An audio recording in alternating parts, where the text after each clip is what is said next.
Go live. There we go.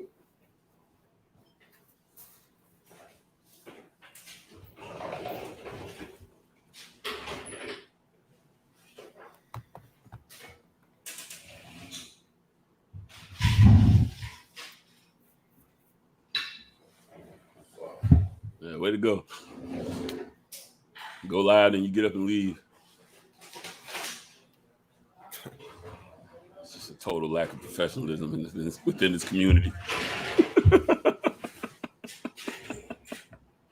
I like the diva of the show. I cannot stand for this unprofessionalism.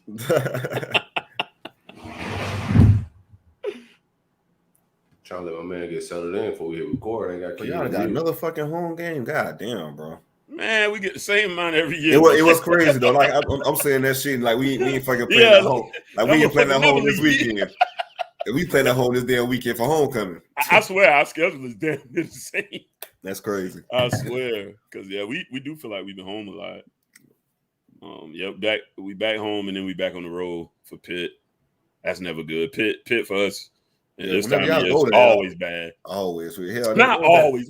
The game with Perryman and them took their shirts 2017 was crazy.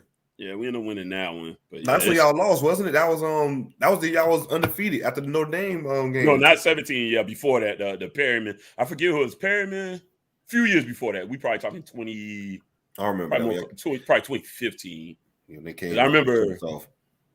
Yeah, they showed them because they was like, oh, it's cold. And it was like Perryman and like 3 or 4 other guys out there with no shirts on, like warming up. Yeah. Yeah, we ended up doing pretty good in that one. But that's always tricky. Yeah, that was the Thanksgiving game. I hated that. I was like, I don't like no Thanksgiving game, dog. Yeah, that's weird. And damn sure took the L.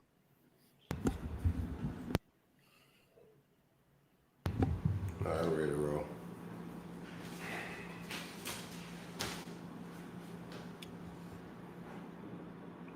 My bad, Larry. I didn't know my AC was gonna break, fam. It's all good, man. I just asked for a certain level of professionalism, man. I'm not here for the games, bro. This may be like a little hobby to you. This is my passion, man. You know what I'm saying? I'm free. I gotta take it serious if you take it serious, right? Damn right, man. All right, let's get it going. All right. New roll up, new vibes, kicking it with my guys. Larry and CJ. How y'all boys feeling today, man? Glorious Wednesday, hump day. All right, Mike. Guess what day it is? Hump day. I'm good, man. I'm not well rested. I had a late night. I recorded Cup episode out, by the way. Also in the RollUp network. Y'all go check that out. Silk dropped the real gem at the end of that one, man. So y'all hit me up in my mentions once y'all hear what Silk said. I don't remember what I said. But it's a doozy. Oh, I remember that bullshit. No, you said it. I didn't say it. Yeah, I remember that bullshit. Yeah. Well, y'all listen to the Cup. You know what I'm saying? Hit me up and just, your man dropped the gem in there. So I did that, and it's a great quote nonetheless. It's plausible. Yeah. It's plausible. But it's a great quote. And the thing is I absolutely understood every bit of what you were saying. I'm in agreement. It's outlandish. Yeah, but if you chop it up, yeah. But so not too bad. And then, I had to work a long day today. And then Red Sox blew it yesterday, and right now we down 1-0. So what do you talk about, Haiti? You got a baseball team? No, not anymore. I used to follow it heavy. I played baseball, so I used to follow it pretty heavy, but it just I just can't anymore. 160 games is a lot, man. Nobody cares that much, bro. After the home run era, it's hard to just follow that shit religiously, but it usually peaks up in October. That's prime time when I start following it. But CJ, how you feeling? I like that shirt, my guy. Oh yeah, appreciate it, bro. Feeling real good, man. Hump day in the middle of the week. Feeling decent, man. The season starting to wind down for the Part 1 team. It's the last game this upcoming Saturday. So we'll see how that go, man. We are feeling real good though. Yeah, man. We got throttled last night, like 34-6. Yeah, man. So that weekend we had went up to Valdosta for that game. Oh, man, them just they gave it to us that game, dog. You didn't give us no update. Yeah, I did, man. I left that one out purposely. Man, them Valdosta boys ran us up and down the field, man. But they were saying that those kids, like, they've been together since five years old and up. Like, they stick together on the same team all the way through high school. And that makes sense when you think about like Lowndes County and Valdosta. Them boys are annually raw, and they get their crew together and go from little league on up, man, and build that chemistry. So yeah, you definitely see the formula up there in South Georgia with the recruiting, not recruiting, but with the football teams. Building, man. Ain't shit else to do around there. It's tricky. It's tricky in like some of these leagues, right? So my son, they ran into it. They beat this team early in the season, but I don't think this team was fully equipped with their whole roster.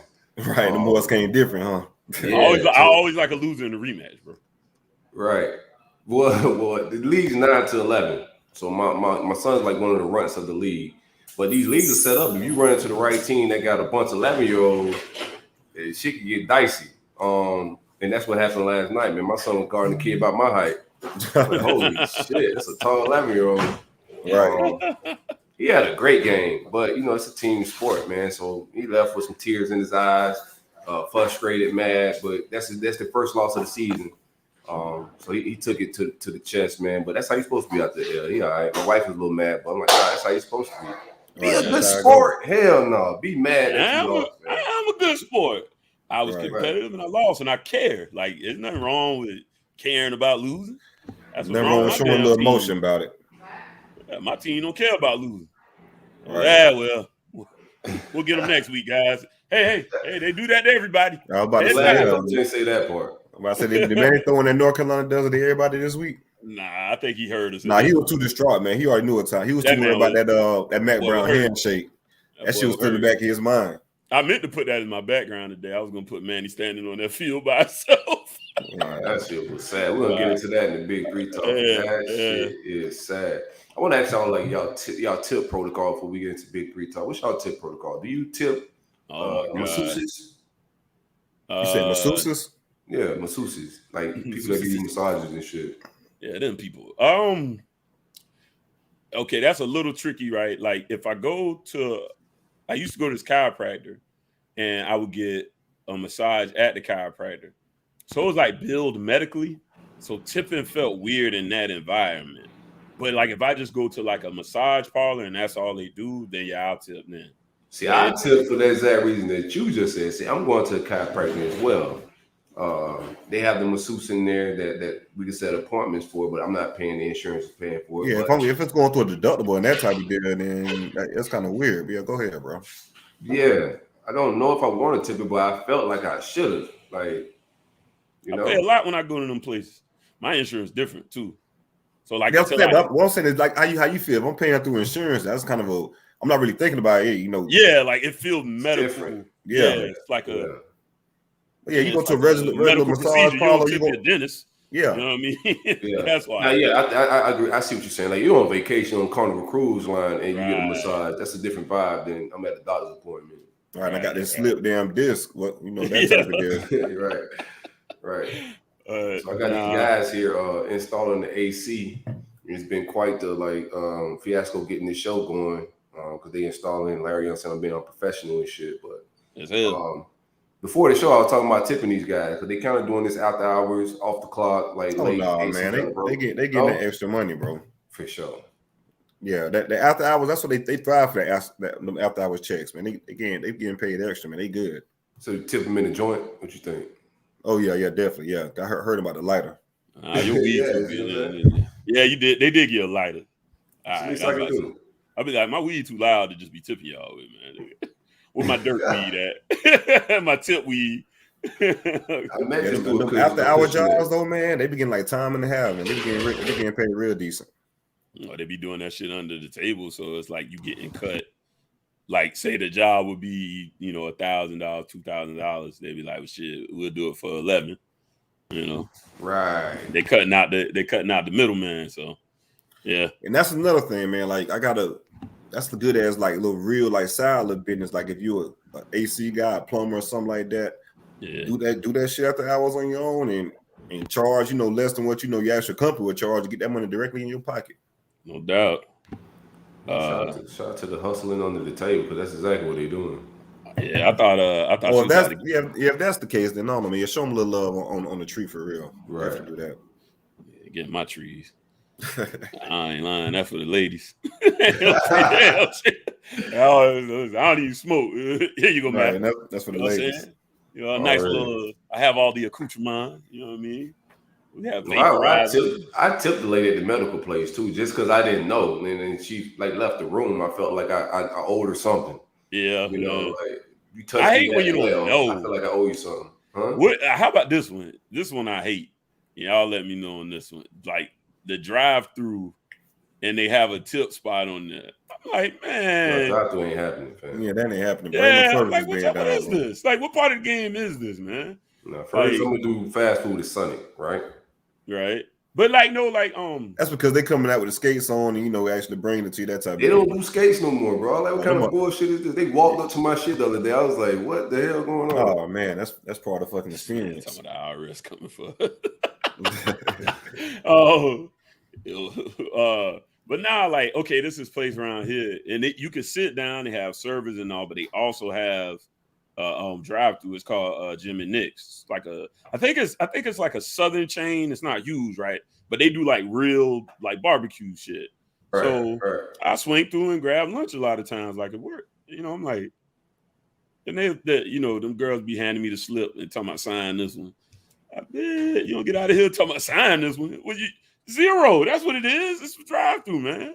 Right. I don't like that shit. I think they call that a pressure tip. That should be making me mad, the attempt. So now I start going through that with cash most of the time. They don't do that. Then I like the pressure tip philosophy, but Smokes brought up a good point in the chat. I be having that, some dispensaries you go to, they have the tip jars up front. Some don't. Man, that's highway robbery, bro. Cause the damn dispensary already taxing hella good for the damn weed. They want a tip jar on that shit too. Nah, bro, that's robbery. Fuck that. The only time I do it, cause one time the girl had truly some shit that wasn't on the menu, and she was like, "These shits just rolled in. We weren't supposed to put it out." You go out over and beyond like that. Yeah. Right. I got to show you some love. Yeah, so they rolling for you or something Nah, they just rolling it up for you, fam. Some of them give you advice though. Some of them be weedologists and shit, and they can tell you what you need. That's just That's just being good at your job, bro. I'm not tipping you for good advice. Nah, bro. You roll my J's, I'll be like, look, I suck at rolling. You roll them up, I got a nice little tip for you. Right. Yeah. That's it. I mean, tipping is a weird game. When you black, you gotta know the game rules. I get sick of that shit. I get tired. Listen. It was a point in my life where I overtipped because of my blackness, man. I'm over that shit. Yeah, me too. Yeah, I'm over that shit. I can't take care of every other black person that didn't tip you. I'm sorry, shit. That's between you and them. Maybe you gave them shitty service. Put that shit on me. All right. They don't carry over. Yeah. No doubt. But I have had that in the past where I overtipped to overcompensate for right. Stereotype. Or I could tell because sometimes you go in a spot, you tell they trying to refuse to give you service. So I'm like, my guy took care of me, man. We give him a little extra stuff so he can go tell his friends that I'm out here balling a little bit. Right. Yeah. I've been on both sides of it too, though, because I was a server, bartender, bouncer. I did all that shit. Nah, you was on your on your Banda, Coach Banda, what was his name? Oh yeah, Banda, yeah, bartender Banda, yeah. Went from bartender to D1 coach, man. Hey man, hey, dreams come true. Yeah, Marquis was a miracle worker, wasn't he? Shit, Banda, for all the shit they try to give Banda wasn't bad. Y'all in hindsight. Well, I'm about to say in hindsight, he wasn't bad. I know I gave him shit for on the bartender jokes. Yeah, he really wasn't a bad recruiter and stuff. Wasn't bad, man. He had a nice little rotation of safeties at his time there. So, maybe one day I'll be coaching safeties. Probably not. You're on the right path, man. Bartending, podcasting, you just keep it up. Coaching. Next, man. I don't know. No X's and O's. I'm just gonna be out there yelling, get your ass back there. Shit. I don't coach this. They're gonna say, motherfucker, you don't coach. Good point. Oh shit. Let's get into some big three talk, man. Wait, before we do that real quick. Real quick. Those who got to check out the Patreon No Cap Sunday, right? Y'all caught. Yeah, speaking of professionalism, you just fucking just showed up and just left again. Right. Hey, so yeah, here we go. So like, this how that whole thing broke down. So I'm chilling on the couch watching the Jaguars play the who they was playing the Dolphins. The Dolphins. Hey, respect my team, 1 win. Fam. Yes, sir. Like you don't know who the hell we beat. I really couldn't remember, but so I'm watching the game. I already got Measy to clock in for me, and I said I was gonna call in at first, but I was like, well, shout out to Measy. They'll reach out if they need me or whatever. And so I was like, cool. I'm just gonna cool out on the couch, watch the game. So I'm in a real zen place, man. I'm just chilling. You know what I'm saying? I done had a mimosa. You know what I'm saying? I done had a Feeling bloody. like a bad bitch, huh? Yeah, life is good. You know, Right. Feet kicked up literally. So I'm in a great zone, chilling. And I was like, yeah, no cap ain't really the move right now because I know how we get on there, and I'm too zen for this shit. So Measy hits me on the side. Measy's like, yo, you gonna call in? So I took it like the bat signal or something. I was like, oh, okay, maybe, you know what I'm saying? Maybe it's a little quiet today. I'll call in and kick in, you know, whatever. I come in. Oh, man, I came in at the perfect time because I listened to the playback. Shit was actually pretty calm. Kwame did his thing like he always does. I told you it was calm, you know, bro. Then Drew came on. Oh, my God. He has some energy, boy. Bro, Drew got fucking CJ just on fire. So I walk in. I'm like, oh, okay. Yeah. Well, okay. All right. Well, hold on. I see what you're saying there, but and then I took it out on you a little bit too, bro. You kind of caught some praise in that motherfucker. So then I come in. He finally gets quiet, right? So I was like, all right, now I can talk. I'm let him get my point off. I said, so what I was trying to say is, oh man, fuck that. I'm sorry. I was like, yo, I'm going back on my couch. I'm pouring me up another drink. I'm watching football and I'm chilling, man. Hey, the vibes was hot though, man. Drew definitely pulled he put a Kwame on me. He definitely put a Kwame on me. He definitely did. That shit was hilarious. Bro, I was so just not in the mood to fucking yell, right? I was not in the mood. Kwame wasn't just gonna get on my nerves because I just went in the vibe. That L took a lot out of me, bro. Yeah. I just came to chill. When CJ got all ramped up, I was just like, okay, cool. I can take the day off, bro. I can take the day off. I come in, Silk eating cobbler and shit. I'm like, what the fuck going on here? I was eating an Aki bowl, fam. I don't even know cobbler. I don't know. What's an Aki bowl? Aki, however you say that shit. Oh, acai or whatever, ACAI? That's how you say it, acai? I ain't sure. I ain't trying to correct. I really don't know either. I don't know so whatever that bowl, that berry. I thought it was like cobbler. It looked like some cobbler and shit. No. Like, yo, y'all ain't about shit, man. Let me go back on this couch and I hop my happy ass right back on the couch. Man, he got on Drew head so hard, man. Drew started lashing out at me. I'm like, bro, I ain't got nothing to do with none of this shit. Hey, Drew was trying to find anybody to take some shit out on. That's what it was. Making up stuff, man. That shit was hilarious. So y'all ain't signed up. And then Drew was lying like a motherfucker. He used to be honest on the damn show. That motherfucker there came in real form. all they told was me asking if they gonna beat y'all. That's it. That's all. Honestly, out the window after that. Like, fuck that. It's not even an honesty thing. It's a rivalry game. Yeah, it's a pride thing. So it's just like, yeah, I'm not telling you I'm gonna lose. He was lying about shit that when he had to do with the rivalry. Once we said on the front of the stage, he was lying a lot. Right, yeah. He was all over the place. It was about Willie. It's somebody who. That's because you're attack mode, man. You're a great interrogator. You was firing questions out so fast, right? He couldn't answer no questions. No, he wasn't prepared at all. You tripped motherfucker up. He was like, so what team was you less talented? He was like, everybody. Oh, y'all was more talented than Alabama. Get the fuck out.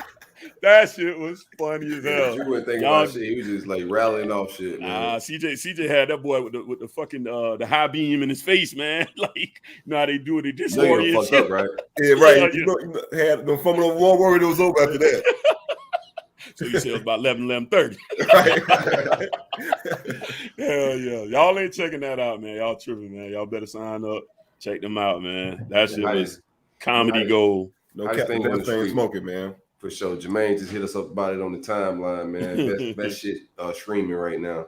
No doubt. Let's get into some bit. We got a couple guests coming on today. Spencer gonna come kick it with us and do some life coach. One of the sponsors of Jerkin Jerky, Beef Jerky. And we also got Denny Thompson to come kick it with us from was it Den Live? Anthony Richardson's quarterback, coach, guru, tutor, developer from the Jacksonville area. And not even just Richardson. He got basically all those guys from the Jacksonville area. He had Carson Beck, right. The kid we had that was committed. He ended up going to Georgia Tech. My apologies. Sims. Yeah, Sims. Jeff Sims to slip my mouse here. Dennis the man over there in Jacksonville. Shout out to Denny. No doubt. So he's gonna come kick it. He's also a Gator fan, so he's gonna come kick it with us. Talk about that quarterback room a little bit. Anthony Richardson's development and how he's progressing so far. Before we get into that, man, shout out to the great folks at Brunt Insurance and Financial Services. Anything you need insured from the Panhandle to the Keys, be sure to give my man Greg a call at 954-589-2204 or visit him at bruntinsurance.com for all your insurance needs: home, auto, life insurance, business insurance, renter's insurance, anything you may need insured, give my man Greg a call. Big coverage at Brunt Insurance. I got Denny coming on, man. So let's do this Miami first. Let's comb through that nonsense. How you feeling? You all right? I'm grand. I know you ain't talking, brother. That was the other thing. I came in talking about I'm lying. You definitely lied. You told me y'all was gonna do them things to them people, man. And I told you y'all was scared of what? Yeah, yes, you did. Oh, Dan Mullen lied. No. Yeah. Dan's the coach. You ain't nothing but a fan. I told you about that shit. And I fan. Right. Well, see, be a real fan then and know what Dan gonna do. So you should have told me I was gonna lose that game, man. No, Dan been lying to me since the summer. So like, it ain't my fault that I've been lying since the summer with him. What you got, bro? This is about you and your outfit. All right. Well, we'll get into y'all too. I've been quit calling me a liar when I ain't been lying. I ain't been lying lately, man. I've been on some truthful things lately. So yeah, obviously, Miami went on the road. Chapel Hill took another heart-wrenching loss, another close game to UNC. Tar Heels beat us out 45-42. It's one of those games where it's funny. I heard Measy say on the no cap, like, I tried to come in with, fuck them energy. But it wasn't going to work. Like once, especially when it became like a battle, like once it was actually a piece of a game, then here I go. I'm involved again. I'm throwing my phone on the couch and, screaming at Bubba Bolden, what the hell are you doing? Bubba said he playing good. Everybody say shout out to Bubba. It ain't him. Hey, let me tell you something, man. Bubba is entitled to be wrong, bro. He is entitled to be wrong. Everybody has that right. Bubba is playing. They're scheming against me. They're scheming against you. Bubba say I am so good that they are game playing around me. I am not playing bad. I like that guy's tape. I like it. He sounds like me. That is a great fucking spin. But let me tell you something, brother. Amazing. Let me tell you something, brother. Tom Brady had a bracelet that said know where 20 is at all times.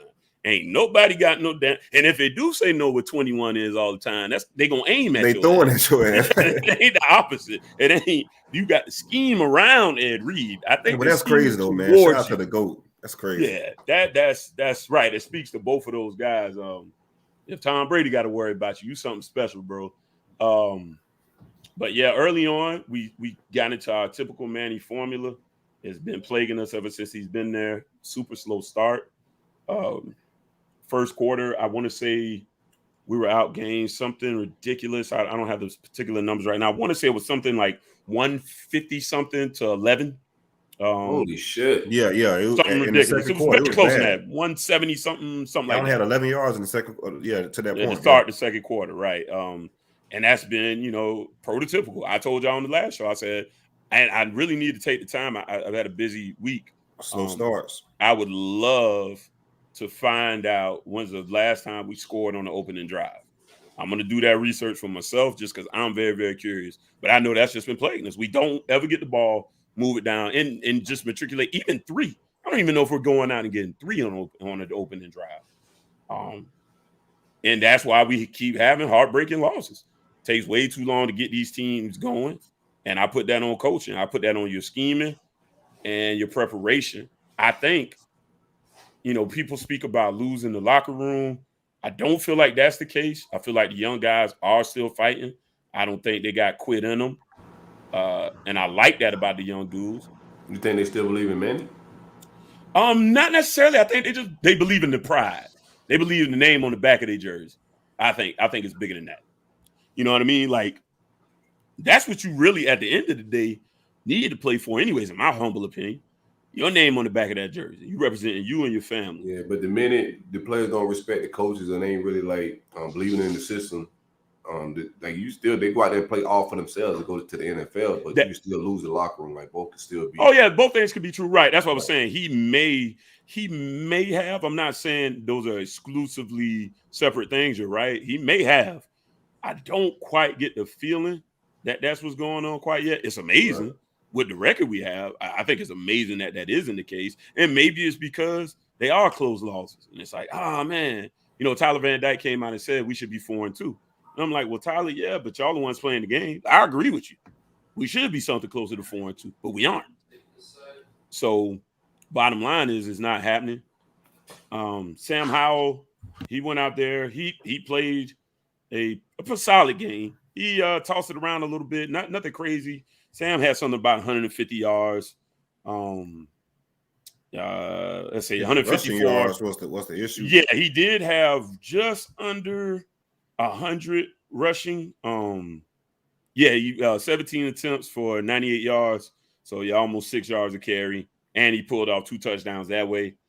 One run he had was the epitome of the missed tackle thing, and that goes back to coaching. I mean, he just pinballed off of like 4 guys into the end zone, and it was because they were pushing him. I mean, that's a short little dude. Like he's stocky, he's low to the ground. Your strategy ain't to push him over. He's not a punter. You got to wrap him up and take him down. He's a capable, runner. He's a solid little dude. So, that once again, it still hasn't been solved. The worst play I saw was super early in the game. Shout out Coach Sturdy again, like it seems like we're doing every week here. He did a breakdown on it, and I remember losing my fucking mind on that play. He was absolutely right in that breakdown. Bubba standing there, Corey standing there, and the running back just the game plan that on Bubba. Yeah, exactly. Because I know I've said it already before. I know I've said it on 26. I don't know if I brought it up on here, but they game plan to run at Corey. Corey's a small dude, and his backup is right there, and he stood there, let the guy run right past him, easy run, touchdown. So it's the same old same, week in and week out. The young guys seem to be outperforming the older guys. Manny kind of keeps talking a good game about pulling them, yet and still 53 starts every single week. Not that he's the worst player, but his upside is over, man. Whatever he's going to be, he is. It's not. If you're looking to your future, why are you wasting any more time to a guy who is completely maxed out? He's not going to be anything more. He's not an NFL player. He's not even a good college DN. He may be average at best. Linebacker play again was poor. Yeah, McLeod, right. 5'6" boy, man. Right. Gervin once again was, hideous. He went out there and stunk it up real nice. Is Avante back? Avante is back. That'll shake up the rotation a little bit more this week, I'd expect, against NC State. I'd rather see Avante in the slot right now, just because one of the ways we've been getting abused is to Corey in the slot, and he's not as physical, obviously, as Avante is. And I think Avante has the hips and the speed to cover that position. I think he's a nickel guy, huh? Not ultimately, but I think he's flexible in that way. Currently. I think he could help us, as far as like getting your best guys out there. Because again, they've been picking on Corey, specifically in the run game, and trying to get like the little swing passes out to the slot so he could just get ran over. That's been a lot of teams. I've been watching week in and week out. It's a game plan. So yeah, that's that. Again, same story as what's been hurting us all year. Slow starts, poor tackling. And that's it. It's the story of the Canes, under Manny Diaz. So this week we got NC State. It won't be any prettier in my mind. It may actually get. That boy's going streaking, man. We're going streaking, yeah. Down the quad. What did I call it? With your ass out. What did I call it, right? What did I call it? 2-6, correct? And I said that's when Manny will be let go. 2-6 is just that's just ugly to look at. That's just a hard record to just look at and be like, yo, roll them out next week. Especially when you had coastal aspirations. Right. The goal this year, I think 9-3 was the bottom. Everybody's expectations, fans, media. I don't think anybody expected us to do worse than 9-3. People's cussing people out when they say y'all go 8-4. Right. Yeah, that was the problem. You're right. Now, but see, that's why we're not in the same neighborhood, because we about to hit 8 wins like we all predicted, and still want to fire people. I ain't sure about the 8 wins now. Yeah, we definitely getting them 8. Well, again, this is about me.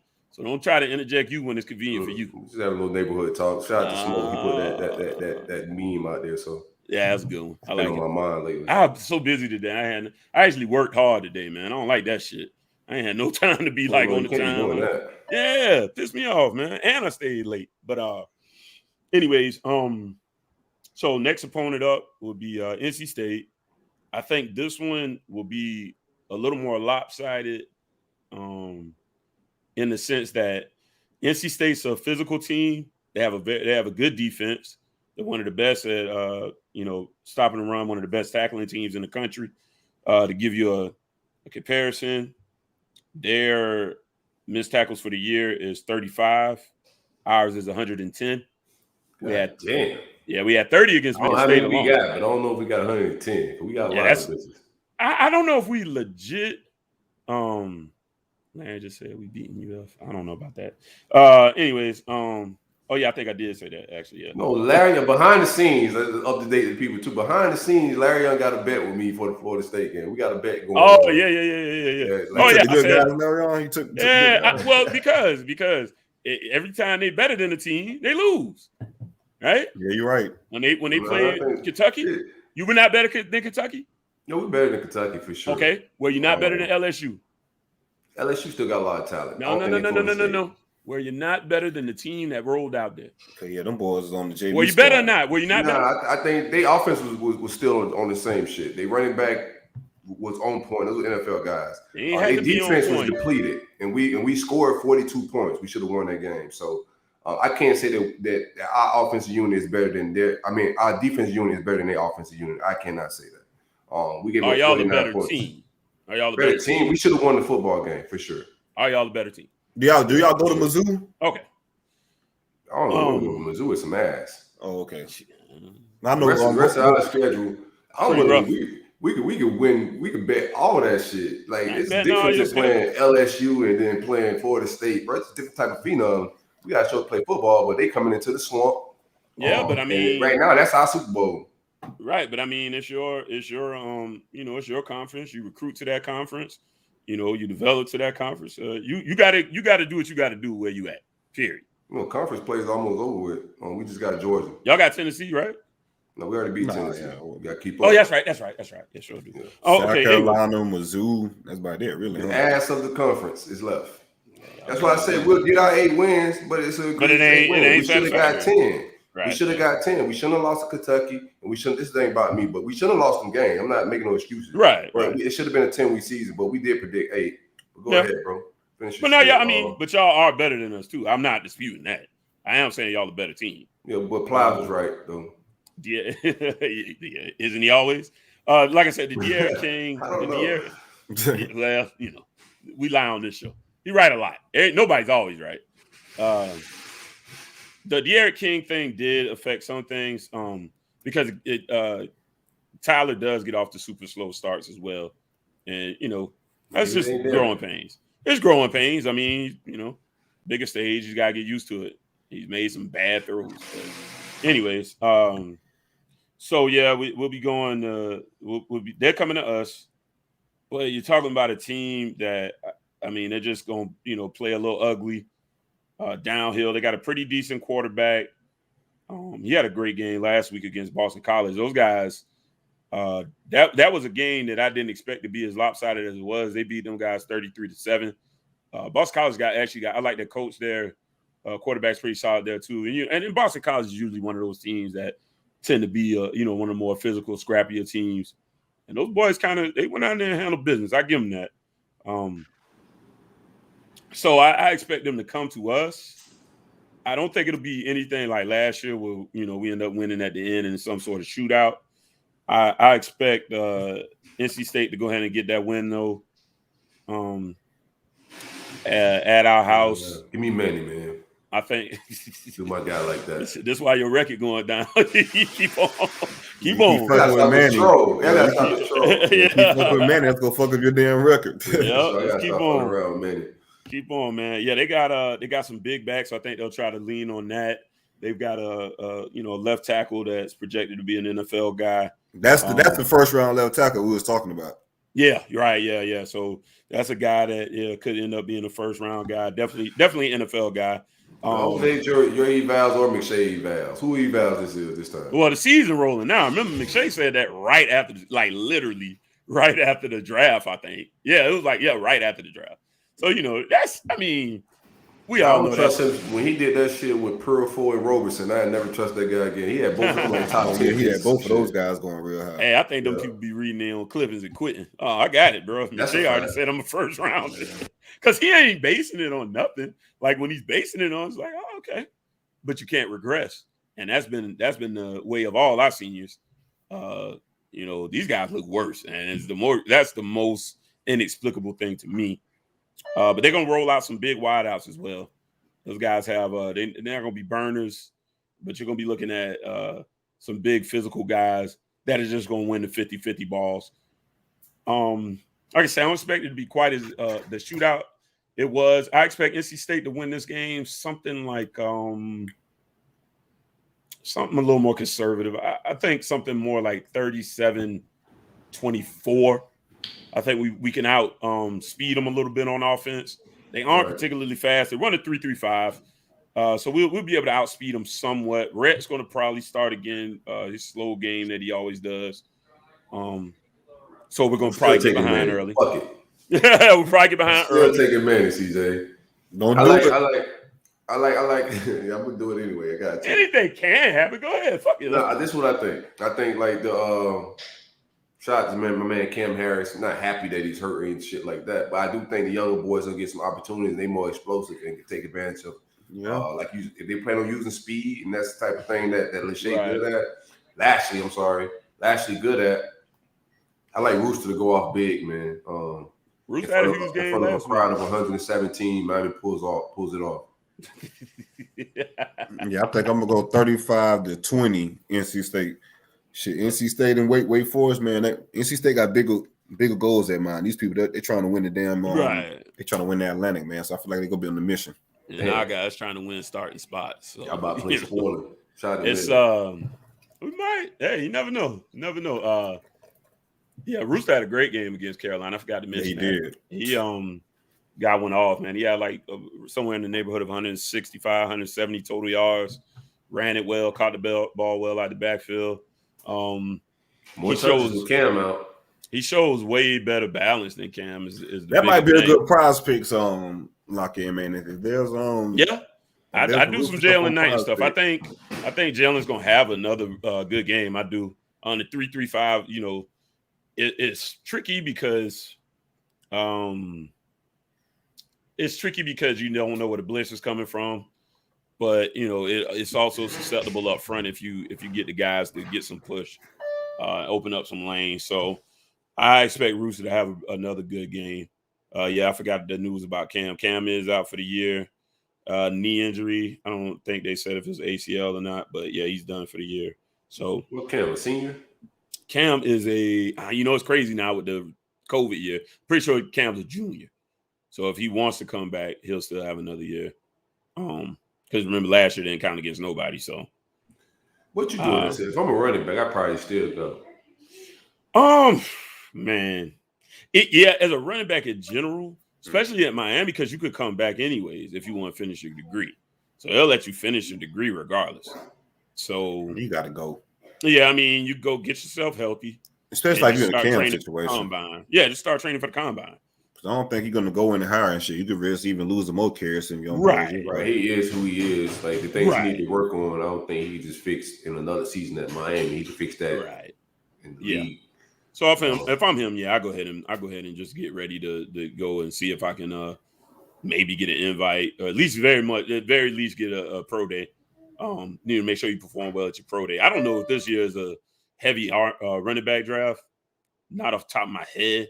So you might have some outside shot of getting an invite, but that leaves us a little depleted there, and we still ain't going for a running back in recruiting. I won't stake on that long because the story hasn't really changed. Class is still super small. We lost. I didn't mean to mention. I'm sorry, I didn't mean to mention that we lost Treycon Faggins, and kind of as I expected, very shortly thereafter, he committed to Alabama. So they gave him the green light, and I'm blame kid. Like I say, he's from Bama. I think he was always waiting on that. His little brother already has a Bama offer, so that's intriguing as well. And he's from Alabama, so. And kid's been having a great year. So, what's our argument when you won 2 games? So, I seen my man Pope and Wiggins hit the portal. They have not officially hit yet, but they are off the roster. They are off the roster, but they aren't in the portal yet. They're not appearing in the portal yet. So they quit. What's crazy? Shout out Gabby. I was listening to Gabby. Gabby said that Mark Pope was playing in a flag football league with his homie, like for money. Right. The day he was supposed to have been that he didn't show up for the game, like the day before. You can't. That's better than NIL deal. He ain't getting in Miami. Right. Yeah. Might as well go get it. Yeah. He said they talking about his man said he was looking crisp out there. Yeah, a bunch of Joe Smoles. He's supposed to look crisp and run routes. The pressure ain't the same. So yeah, Wiggins and Pope, they're off the roster officially. I do expect them to go, and that brings me to a point. I'm glad you asked. Pope out there saucing up plumbers and shit. Yeah, accountants. Still got it, baby. But that was something that I said, and I caught like a little bit of flack for it. Not crazy. That I thought those guys should have went with Banda to Utah State. I felt like, look, you're already juniors, 4th-year junior guys. You have clearly had issues in Miami, drops and whatnot. Go out there, go 1 year. Maybe a fresh start, a new look is exactly what you need. Right. And they opted not to. And everything was here. Okay, maybe not Utah, but whatever. Go somewhere. It's only a year. It's only one football season. Go get the football season, get a fresh start. Maybe Utah perfect for them. Man, maybe that's what they need. Mormon buns? Oh no, I thought you said blood, but either way, I meant buns, bro. Ain't getting no buns in Utah. Yeah, they doing what they do. Trust me. I don't care what religion you is. They do. Y'all look up soaking. Y'all look that up. Yeah, that's terrible. Look up Mormon soaking. I think they get in trouble for that shit, so they can't even do that. Yeah, don't tell them what it is. Y'all just Google that. But unfortunately, those guys didn't quite pan out. Best of luck to those gentlemen in the future. Absolutely, man. And they're on their way. way. Talk about the ones we do miss in the state, but the ones we do grab, you got to hit on them and develop them a little bit. But you can't miss. It's hit or miss. But we do got to speak about, because we do get some that sometimes don't pan out. We got Byron Coward, Martez Ivy. We got some 5-star guys that we kept home, like everybody like to say, but right. They didn't pan out. CC Jefferson was another one. Not Coward. I mean CC Jefferson. And that's the thing. I think, especially with Pope, it was definitely a mental thing. I felt like he would get in his head about catches and psych himself out. Wiggins, I honestly think it's a bit of lack of physicality. Wiggins is a bigger kid, right? And he'll go up for a ball, but if you just puff air at him, he just drops it and hits the ground. That it's a little tougher to deal with because you just got to get tougher. Period. Just got to get tougher. And he never displayed that. But so best of luck to those guys. Like I said, nothing else really recruiting. They're getting out there a little bit, trying to get into some JUCO guys, because I believe at this point, about to join y'all ass in a minute. At this point, right? Okay, your class is probably going to fall apart, right? And your coach is definitely on the verge of being fired. Class is already very small. So, what are you doing at this point? The kids hear the same things we hear. So who's going to come? Unless they're just a diehard, just want to be a Cane, right? So if you don't have that, it's going to be a tough haul at this point, period. Best chance we can get, honestly, is the Mel Tucker route. Get you a new coach, let them hit the portal hard, and coach those guys up. Coach those guys up and get them ready, to hopefully put together a pretty successful season, which is what he's been able to do out there in Michigan State. And then you start your real recruiting again. All right, so we'll see how that goes. We got Landon Morris coming in this week, 6'6", about 220 tight end, transfer out of NC. I'm sorry, not NC State. Transfer out of Syracuse. A big body tight end type kid, receiving guy. He's supposed to come visit for that game. But every other major target we got, I mean, we're way down on the board. Shamar Stewart, I don't see that happening at all. But Saint, I'm definitely less than optimistic with him. Who's left? I mean, you going on the trail. What do you think happening coach-wise? Like, you going on the trail with the same staff? Right. Right. So that's what you're taking out. And I don't believe these kids ain't going to believe they're there. You know what I mean? They're hearing the same stuff we're hearing. So what's their dedication going to be? Unless it's just a dedication to the university, which is tough. If you're Miami and you're firing Manny, when do you make that decision? Like, outside of fan shit, but when do you think, strategically is the best? It would be logical for recruiting purposes and that type of deal too. Would be the best move. Well, because we have such a small class, I say no time like the present. But see, the thing is though, it wouldn't even be the point of firing him. I guess it'd be the point of hiring. That's the main question. Right. I think the only way you could really kind of salvage it is you got to get rid of him and Blake, and then somebody on staff, somebody's got to get in these kids' ears and say, "Listen, we're going to get this thing fixed." Right. But you can't have Blake because Blake the one who hired Manny. You don't get the same guy and be like, "We're going to fix it." Motherfucker, you hired him. I can't believe it. So it's like I said, the strategy was a bold one, and it's just blowing up in your face. You risk big, you win big, or you lose big, right? Right now, we're losing big. All the big fish he planned on, they're not coming. So the buyout he has, does he still have that buyout if you guys fire him mid-season, or do he have to play season though? From my understanding, there's tricky language that would let us off without paying him like a full. It wouldn't be the $8 million that they were saying at first. They kind of learned a little lesson with the Al Golden deal, so it wouldn't be the full thing. It's just going to have to be a matter of them giving a shit. I still don't think they do. I hear whispers. Oh, Manny's probably going, Blake's probably going.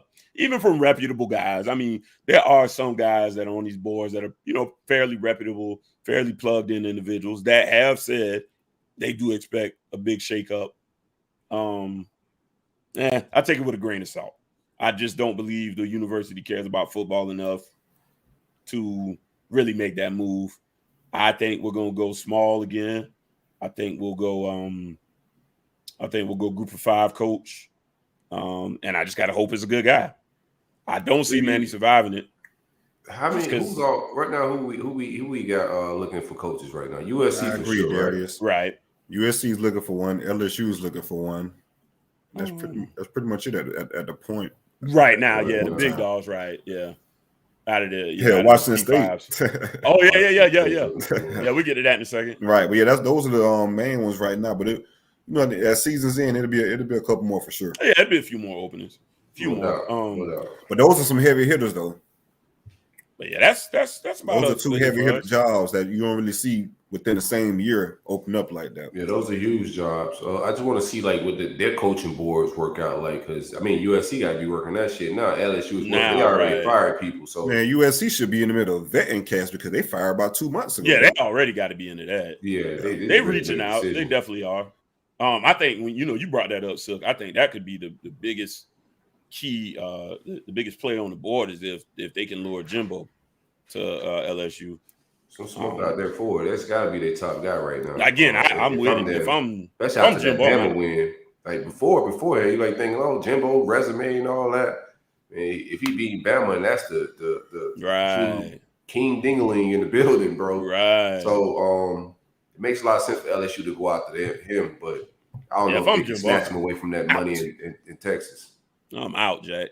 I'm out, bro. Like I'm getting up out of here. I'm in LSU in a heartbeat. I don't know, man. It's tough. Why would you want to be in LSU instead? I like it from a standpoint of location wise. As far as recruits, where to live wise, I think I would rather live in Texas. Well, where is A&M at? College Station. It's like that shit's like middle of nowhere now. It's College Station. It's okay. And Baton Rouge, shout out to Big Raggedy. And a little rough and tumble, but he ain't gonna stay out there. He's already been there. Right. That's like our homeboy from Baton Rouge told me. He's already been there. Coach that got tired. Hey, Harlan, I'm not gonna take Larry Young's contract talk like for facts, bro. Like he lied so much. No, he talking about G shit. He talking about Jimbo. He doesn't have Jimbo a buyout. Don't, yeah. And I didn't Jimbo say shit is nuts. Yeah, I didn't. And they were fools for that. No, let me be clear. I didn't say that is no buyout. It's not going to be the full $8 million. But knowing Sexton though, because I done seen this story over and over again, man. I know Jimbo just got that raised to $9 million, but knowing Sexton, I won't be surprised if he come out this shit with $10 million from A&M a year. Because he pulled this shit plenty of times with FSU before he actually did pull the trigger. Right. Okay, so let me ask y'all this real quick, hypothetically, and then we'll move on to whoever talk we're gonna get into next. If I can go and be at LSU and honestly feel like we can get right back in the championship contention at 8.4, or I can stay in College Station for 9.6. But you can do the same thing. I feel like he can do the same thing at LSU that he's doing at A&M, though. He's getting the recruits. He can probably get a little bit higher level. I'm not sure, man, because he's bringing in top 5 to top 10 that. And he's recruiting nationally, man. No, he's doing a good job there, right? But and then the resources are pretty much. I think it's even. I like LSU better because top Louisiana. And then I think LSU is harder too because you play Florida every year on top of that West. That's not hard for them. I think LSU won more recently, so they may be a little bit more hotter. Right. But again, though, it always goes back to the conversation we had, like the game nowadays, and like A&M, man, like what they bring to the table from a structure standpoint and admin standpoint, that shit is LSU shit is crazy too. Both of them probably got the top 2 like facility shit I've seen. I think it kind of breaks down even. Both of them are. Yeah, that shit's tough. Yeah, that's my dad. Tough decision. Yeah, that shit is tough. I think you got like A&M, Bama. I don't think it's a bad move either way. Don't get me wrong. Yeah, I feel like it'd be a lateral move, to be honest with you. I feel like it'd be a lateral, but I guess it just depends on the money in the contract. That'd be the decider of it. Silk brought up be a better deal that I didn't say, but that's kind of one thing I was hitting at. These kids, they end up with hot. LSU hotter. They A&M ain't never won, and I think they got one title in 1941 or something. Yeah, some shit don't even matter. Some crazy, right? Yeah, the kid, like they know Joe Burrow, they know Odell Beckham Jr. They like, and then you see how they showed up for the games. Texas A&M won since black people started playing. Right, that's what I'm saying. So to me, and the fact that I do not lose Louisiana top talent, I'm heading over there. Yeah, but, you ain't no loss in it. No, I feel it's pros and cons. The boy, I'm not personal preference, right? Yeah, it's personal preference because both of them got real good pros, and that's. I like that LSU. You could bring chicks to practice. Like that's if I could bring women to practice, and the kids too. I mean, he did. Yeah, and that's why he's on his way. Man, Ed got fired for Ed a wild man, dog. Oh, he's soliciting pregnant women, and on top of the pregnant woman, like this is a big damn wig at LSU, man. Like, bro, how do you save it? Out of all the pregnant female, we'll save it for you. Yeah, we got you. That's a good. All the goddamn pregnant ass you can chase. That's the pregnant ass you go with. Yeah, bro. He's Hey, a wild man. hey, like I don't know these hoes now. That's Hey, what I know. that's literally what it was, man. I'm here fucking on. I don't know. Head moving like a student. They Yeah, know you do. me. They know me. He a star QB. That's how he looking at it. Yeah. You know, he like Chris Ricks on campus. I'm Chris Ricks. Like, you know, maybe you ain't that good, but I'm still a Right. star QB around here, damn it. Chris Ricks Right. definitely had that cockiness. There you go. Rents due. No We doubt. was gonna have Denny coming on. Denny said he kind of tied up, man. Very, very busy. So I'll catch him in the bye week. We're gonna catch up next week. Talk a little bit before the Georgia game. Should be an interesting conversation. He does have Beck, QB2 Beck as well, who plays for Georgia. So we can talk about Beck a little bit as well. Let me get into my Gator talk. We lost to the tune of 49-42. An egregious loss. How happy were you, Larry, when you seen we couldn't stop a run to save our life? Like, oh man, I caught flashbacks.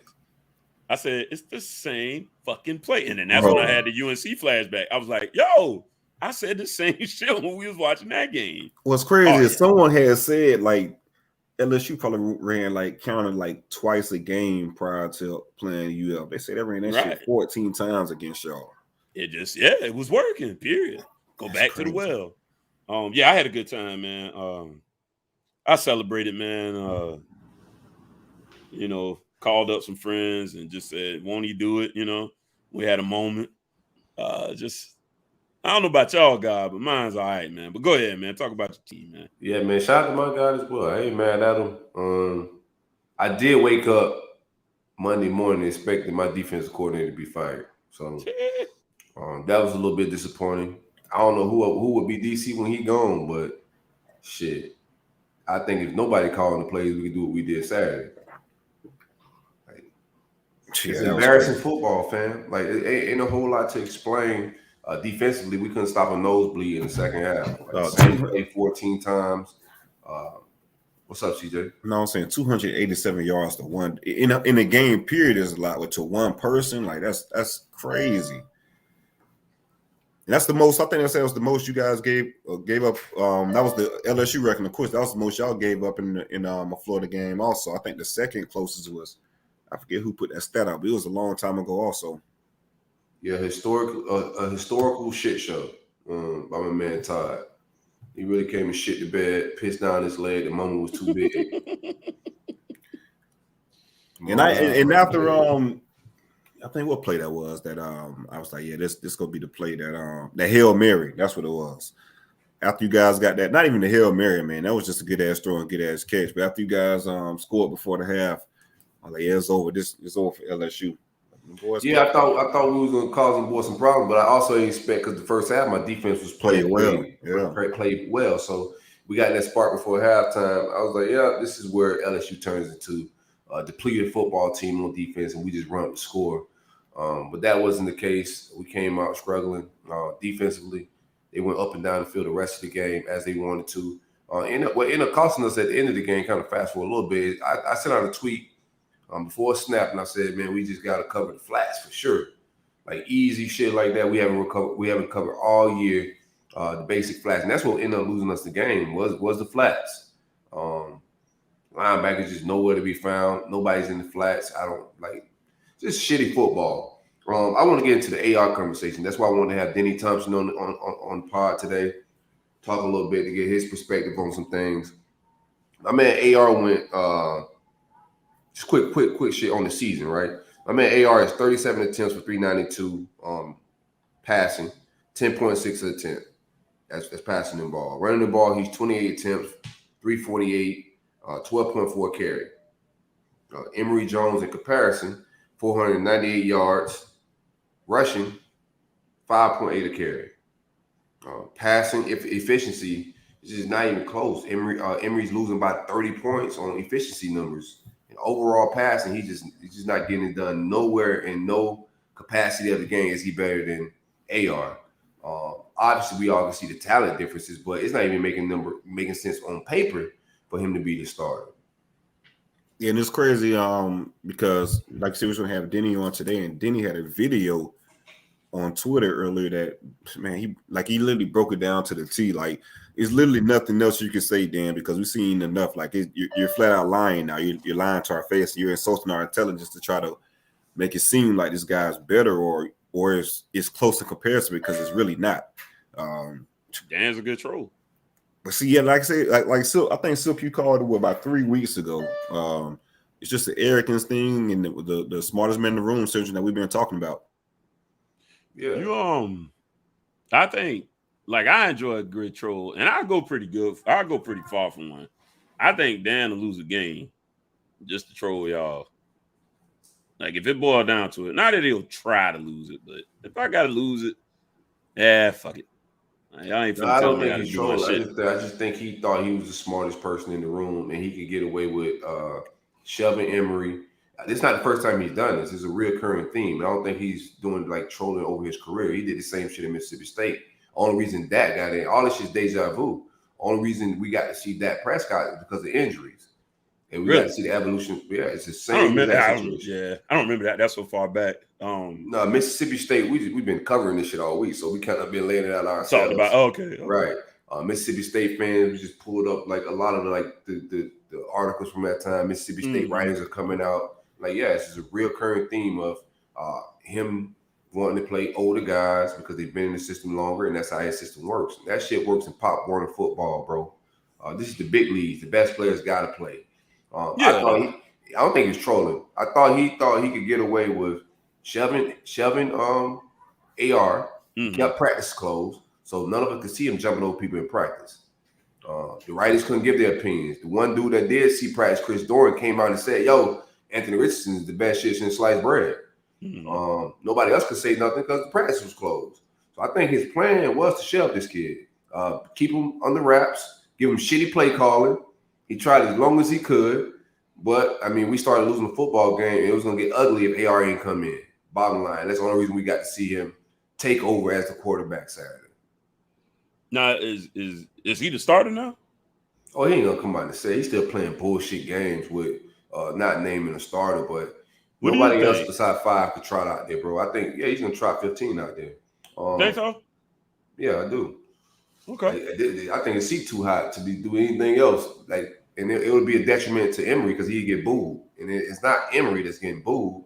They'd be booing Dan Mullen for like playing with our common sense.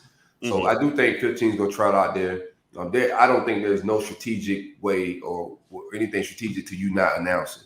Nobody's game planning for Emory. I don't foresee that.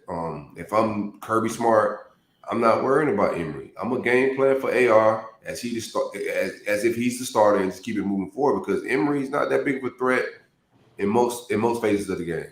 Like, I think he's average in most running. I don't think he's elite at running. I think he's okay at running, okay at passing, he's okay at a lot of things. So there's nobody to game plan for him. So there's no reason not to name him starter. He's just gonna do it because, some damn Mullen ass shit. I could do it.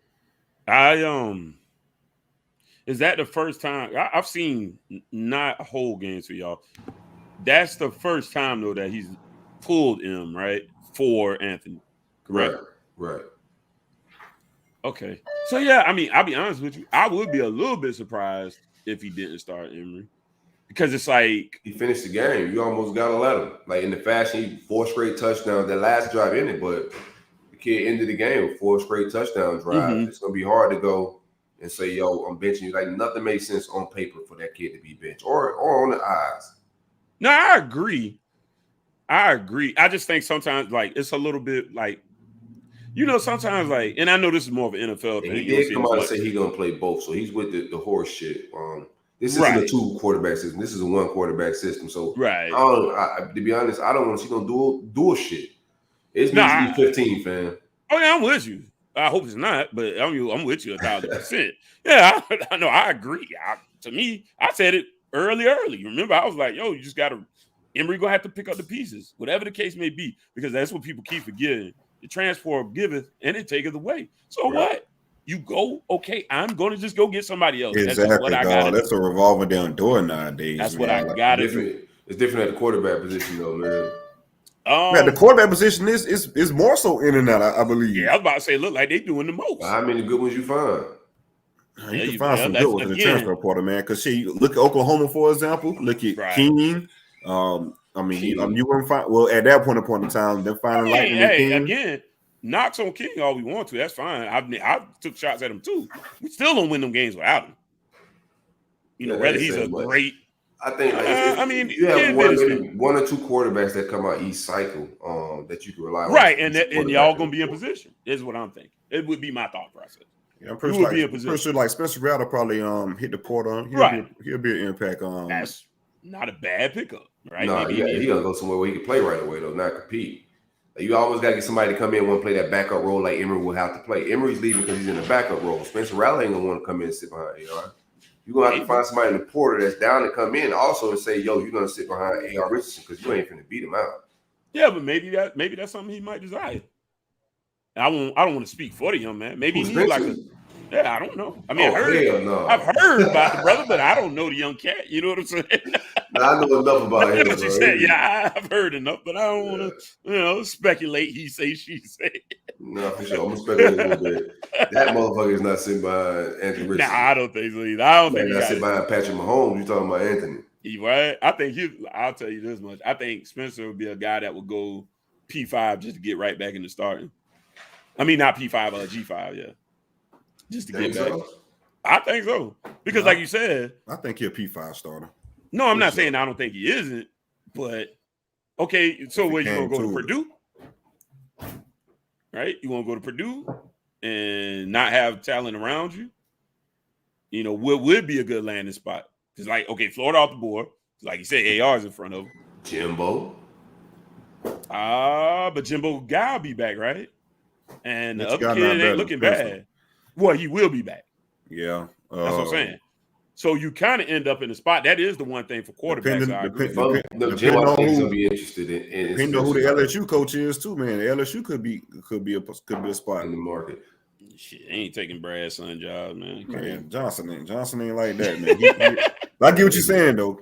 Yeah. So it gets tricky. It gets tricky. I think right now on paper, if I say a big dog that will be out there, I do think Jimbo will be interested in bringing Spencer Rattler. And Jimbo don't give a shit about what if Kirby took him?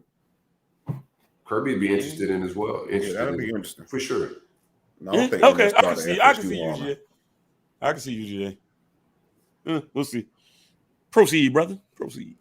Emory might start at Kentucky. At FSU.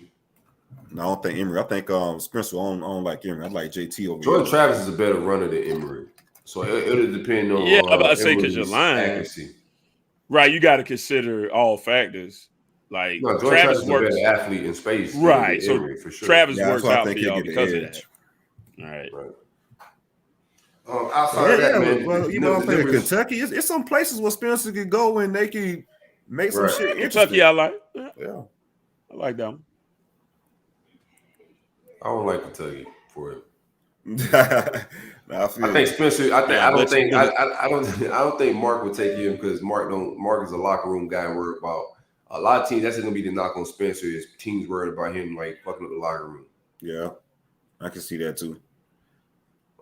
Outside of that, it's going to be interesting this offseason because we know he ain't staying put. It just don't make sense for him to transfer right now. He may as well wait it out, fill some options. Man, we lost a commit. Our only top 100 commit, Shamar James, decommitted. I expect him to possibly commit to Georgia, Alabama. A kid that we beat Alabama out for, linebacker. I totally get anybody on the defensive side of the ball decommitting or our recruiting on the defensive side of the ball completely falling off with the status of Todd Grantham. I don't foresee him keeping his job. His contract ends this season. Dan Mullen's not going to fire him, but at the same time, he's not going to be renewed. So we kind of get a new DC by default. With that being said, I don't think Christian Robinson is probably going to follow Grantham wherever he goes. I think both of those guys should have been fired. Grantham, I don't have nothing personal against none of them. I want no black man to be without a job. You know, they like to tell us that we don't want black people to have jobs and shit. So it ain't about nobody not having a job for the simple fact that for real have been underachieving since he's got on campus. We still keep trotting two out there. It's nothing personal to two, but he's not a linebacker. Our linebacker room is abysmal, and we gave not just Grantham a raising extension when he should have been fired, but we gave Christian Robinson one last year because Michigan wanted to hire him. Black men lose their jobs every day, B. Yeah, that was crazy. But yeah, they get new ones too. Shoot, like you know what I mean. We all know how football works. That's right, like revolve my damn door. Yeah, man. Once you get in there, bro, you could do 35 years. I mean, you may have to move all over the nation, but it ain't. Once you get your foot in the door, it ain't a bad field to get in. Oh hell no! You move around the nation, but you keep a damn job. Yeah. The biggest thing I think we talked about it on No Cap, but everybody don't got no cap, so we got to talk about the quotes that came from Anthony Richardson and also Mahmoud Diabate. Diabate was asked in the presser, what did he feel about his confidence in the scheme that they're running in. Diabate responded, "I'm confident in my teammates' abilities." Without saying a lot, I think he said a lot. I think after that, they asked Diabate about any in-game adjustments and why they couldn't stop the same counterplay that we always just talking about. And he said, "We made the adjustment that were given to us." Right. I mean, hey, you gotta play what your coach to do, right? Or they're gonna take you out. Like, Nick Saban famously pulled Rolando McClain after he made a great play in practice. And he was like, "Yeah, but I made the right call."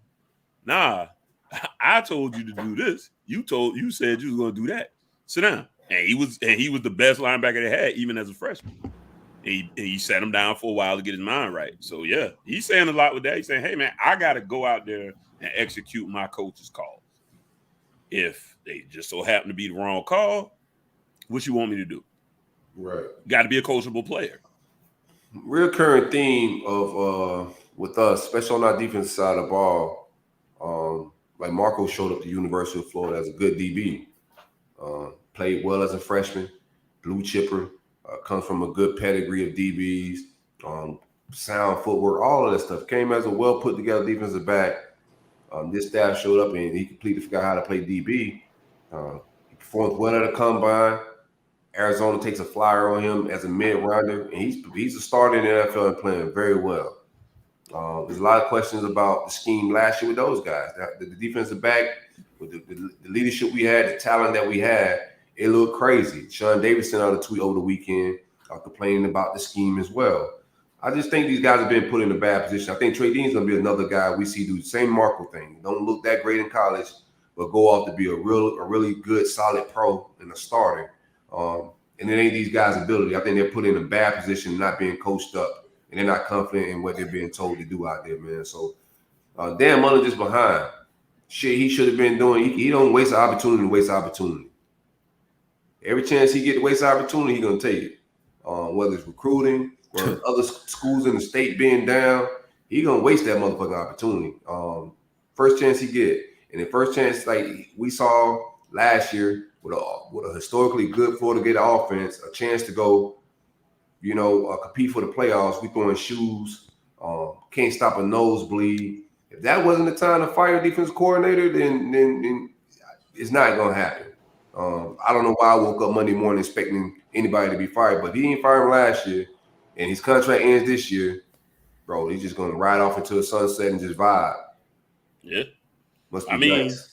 And you said it before, and it's held true, and probably at least to some extent with all our programs. His coaches are stubborn and loyal. These are their guys. They believe in it, and at the end of the day, they going without maybe necessarily saying it, they go put it on them kids because they'll be like, "Nah, our guys know what to do. If you did what I told you to do, it'll work." Jigs up in Gainesville. We know it's on their ass. I mean, hey, you can say that. I said it too. The fans got eyes. Again, I'm not your X's and O's guy, but I see certain shit, and you can't tell me no different. But I'm telling you, them people gonna piss on you and tell you it's raining because that's their guy. No doubt, but I don't think he's been doing none of that. We just been getting like in the pressures lately. He just kind of like the arrogance is becoming like it's deflating. Because the thing about that shit is cool when you win, and I'm smarter than everybody. But when you start losing, with all the issues that the fans been complaining about. Right. Then you start getting the we're making evals. Right. That's when you start getting that coach speak of we're evaluating everybody on the team, or we're checking into all that. So we're getting that speak now. So he is 4-6, right? In his last 10, correct? Yes, correct. Right. So yeah, I mean, right. So now it's starting to stink a little bit. Right. Now it's starting to pile up. He started off like his first, I think, 30 games or 40 games around there. I think he's at the same record as Steve Spurrier and Urban, like on paper. But that spun quick in the last 10 games for sure. Right. Funny way. So your gut right now says Grantham won't be around next year. Yeah, Grantham's gone. Like I said on No Cap Show, somebody's gonna fall on the sword. I don't think it's totally up to Dan Mullen. I just think the University of Florida is not going to renew Todd Grantham's contract.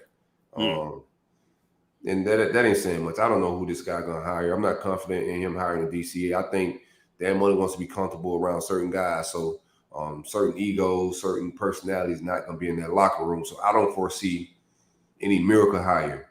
I'm just anybody you want? I don't even know anybody hot right now, DC wise. The guy CJ brought up, I did some research when I got off of him, the Georgia guy. I wouldn't like just stealing somebody from an SEC competitor would be ideal, right? Yeah. I hate falling into the same old name, so I'd like to get somebody young that understands these new spread concepts on offense. The game has just passed all these. Manny Diaz, I don't want him. I see his name keep popping up if y'all fire him. Nah, the game passed Manny. We watch Manny coach defense every Saturday. The game has passed him. He's a coach 30 rewind every week. You're right. And I mean, a friend of mine brought it up. He was like, same thing happened to them in Texas. They didn't tackle in Texas. That was the problem. So it's definitely something he's doing. That's I don't think he was just tackling. I think guys are put in bad. Like, I don't watch y'all play defense. It's like guys are out of position. Like, well, yeah. And part of that is, allegedly we don't have no playbook. So why you keep saying that? Hey, I mean, man, y'all have a playbook somewhere. Nah, they may not want to. It's embarrassing, so they may not want to show people, but y'all have one. It's got 4. It's like Tecmo Bowl. Sure. You just try to pick the play they got and then figure it out. But I mean, again, I tell people too. Look, you ain't missing 30 tackles if you're in a position to make them. So you can't miss them. You can be coming from a bad angle though. You can. And then you could be, like I said, you got guys popping guys, pushing guys. And that's something that haunted him back in Texas. For instance, like us not stopping that counter, we still crowding the line of scrimmage on the counter play, we getting gashed on. I'm like, yo, my man, stop with the blitz shit, the fake blitz shit. You trying to I don't know who you fooling, but these guys are getting trapped at the line of scrimmage, and this guy's running untouched to my safeties who can't tackle shit. Like, adjust. Hey man, adjust. I don't know, bro. Like, don't this shit get old as hell? Like, as a fan, bro, Grantham's old. It gets old watching these old motherfuckers call. Right. Like, bro, get your old ass off the sideline with this Tecmo Bowl shit. What are you doing? What are you doing? That's what always kills me. It ain't working. Whatever you trying to do. You looking at the same sheets. Like, what is that big card? Yeah, flip the shit. Like, what's that big card? What are you looking at? Yeah. Because I keep seeing the same defensive personnel. I don't know what the fuck you looking at. But looking at the same shit. It's C. Shit. C ain't working either. Like, yo, what are you doing, bro? Oh, man. That shit really do drive me crazy as a fan. Watching some games like, why we keep doing the same shit? And then the cameraman and shit, they paying the tie every time, dog. And then Dan be looking at him like, what are you doing? Bro, one of y'all got to know what a counter is. What is this magical play they pulling out? Oh, shit. Oh, man. Y'all that meme with Diddy and whoever, that Diddy meme when they looking back and forth with each other. That's Dan and Todd. Right.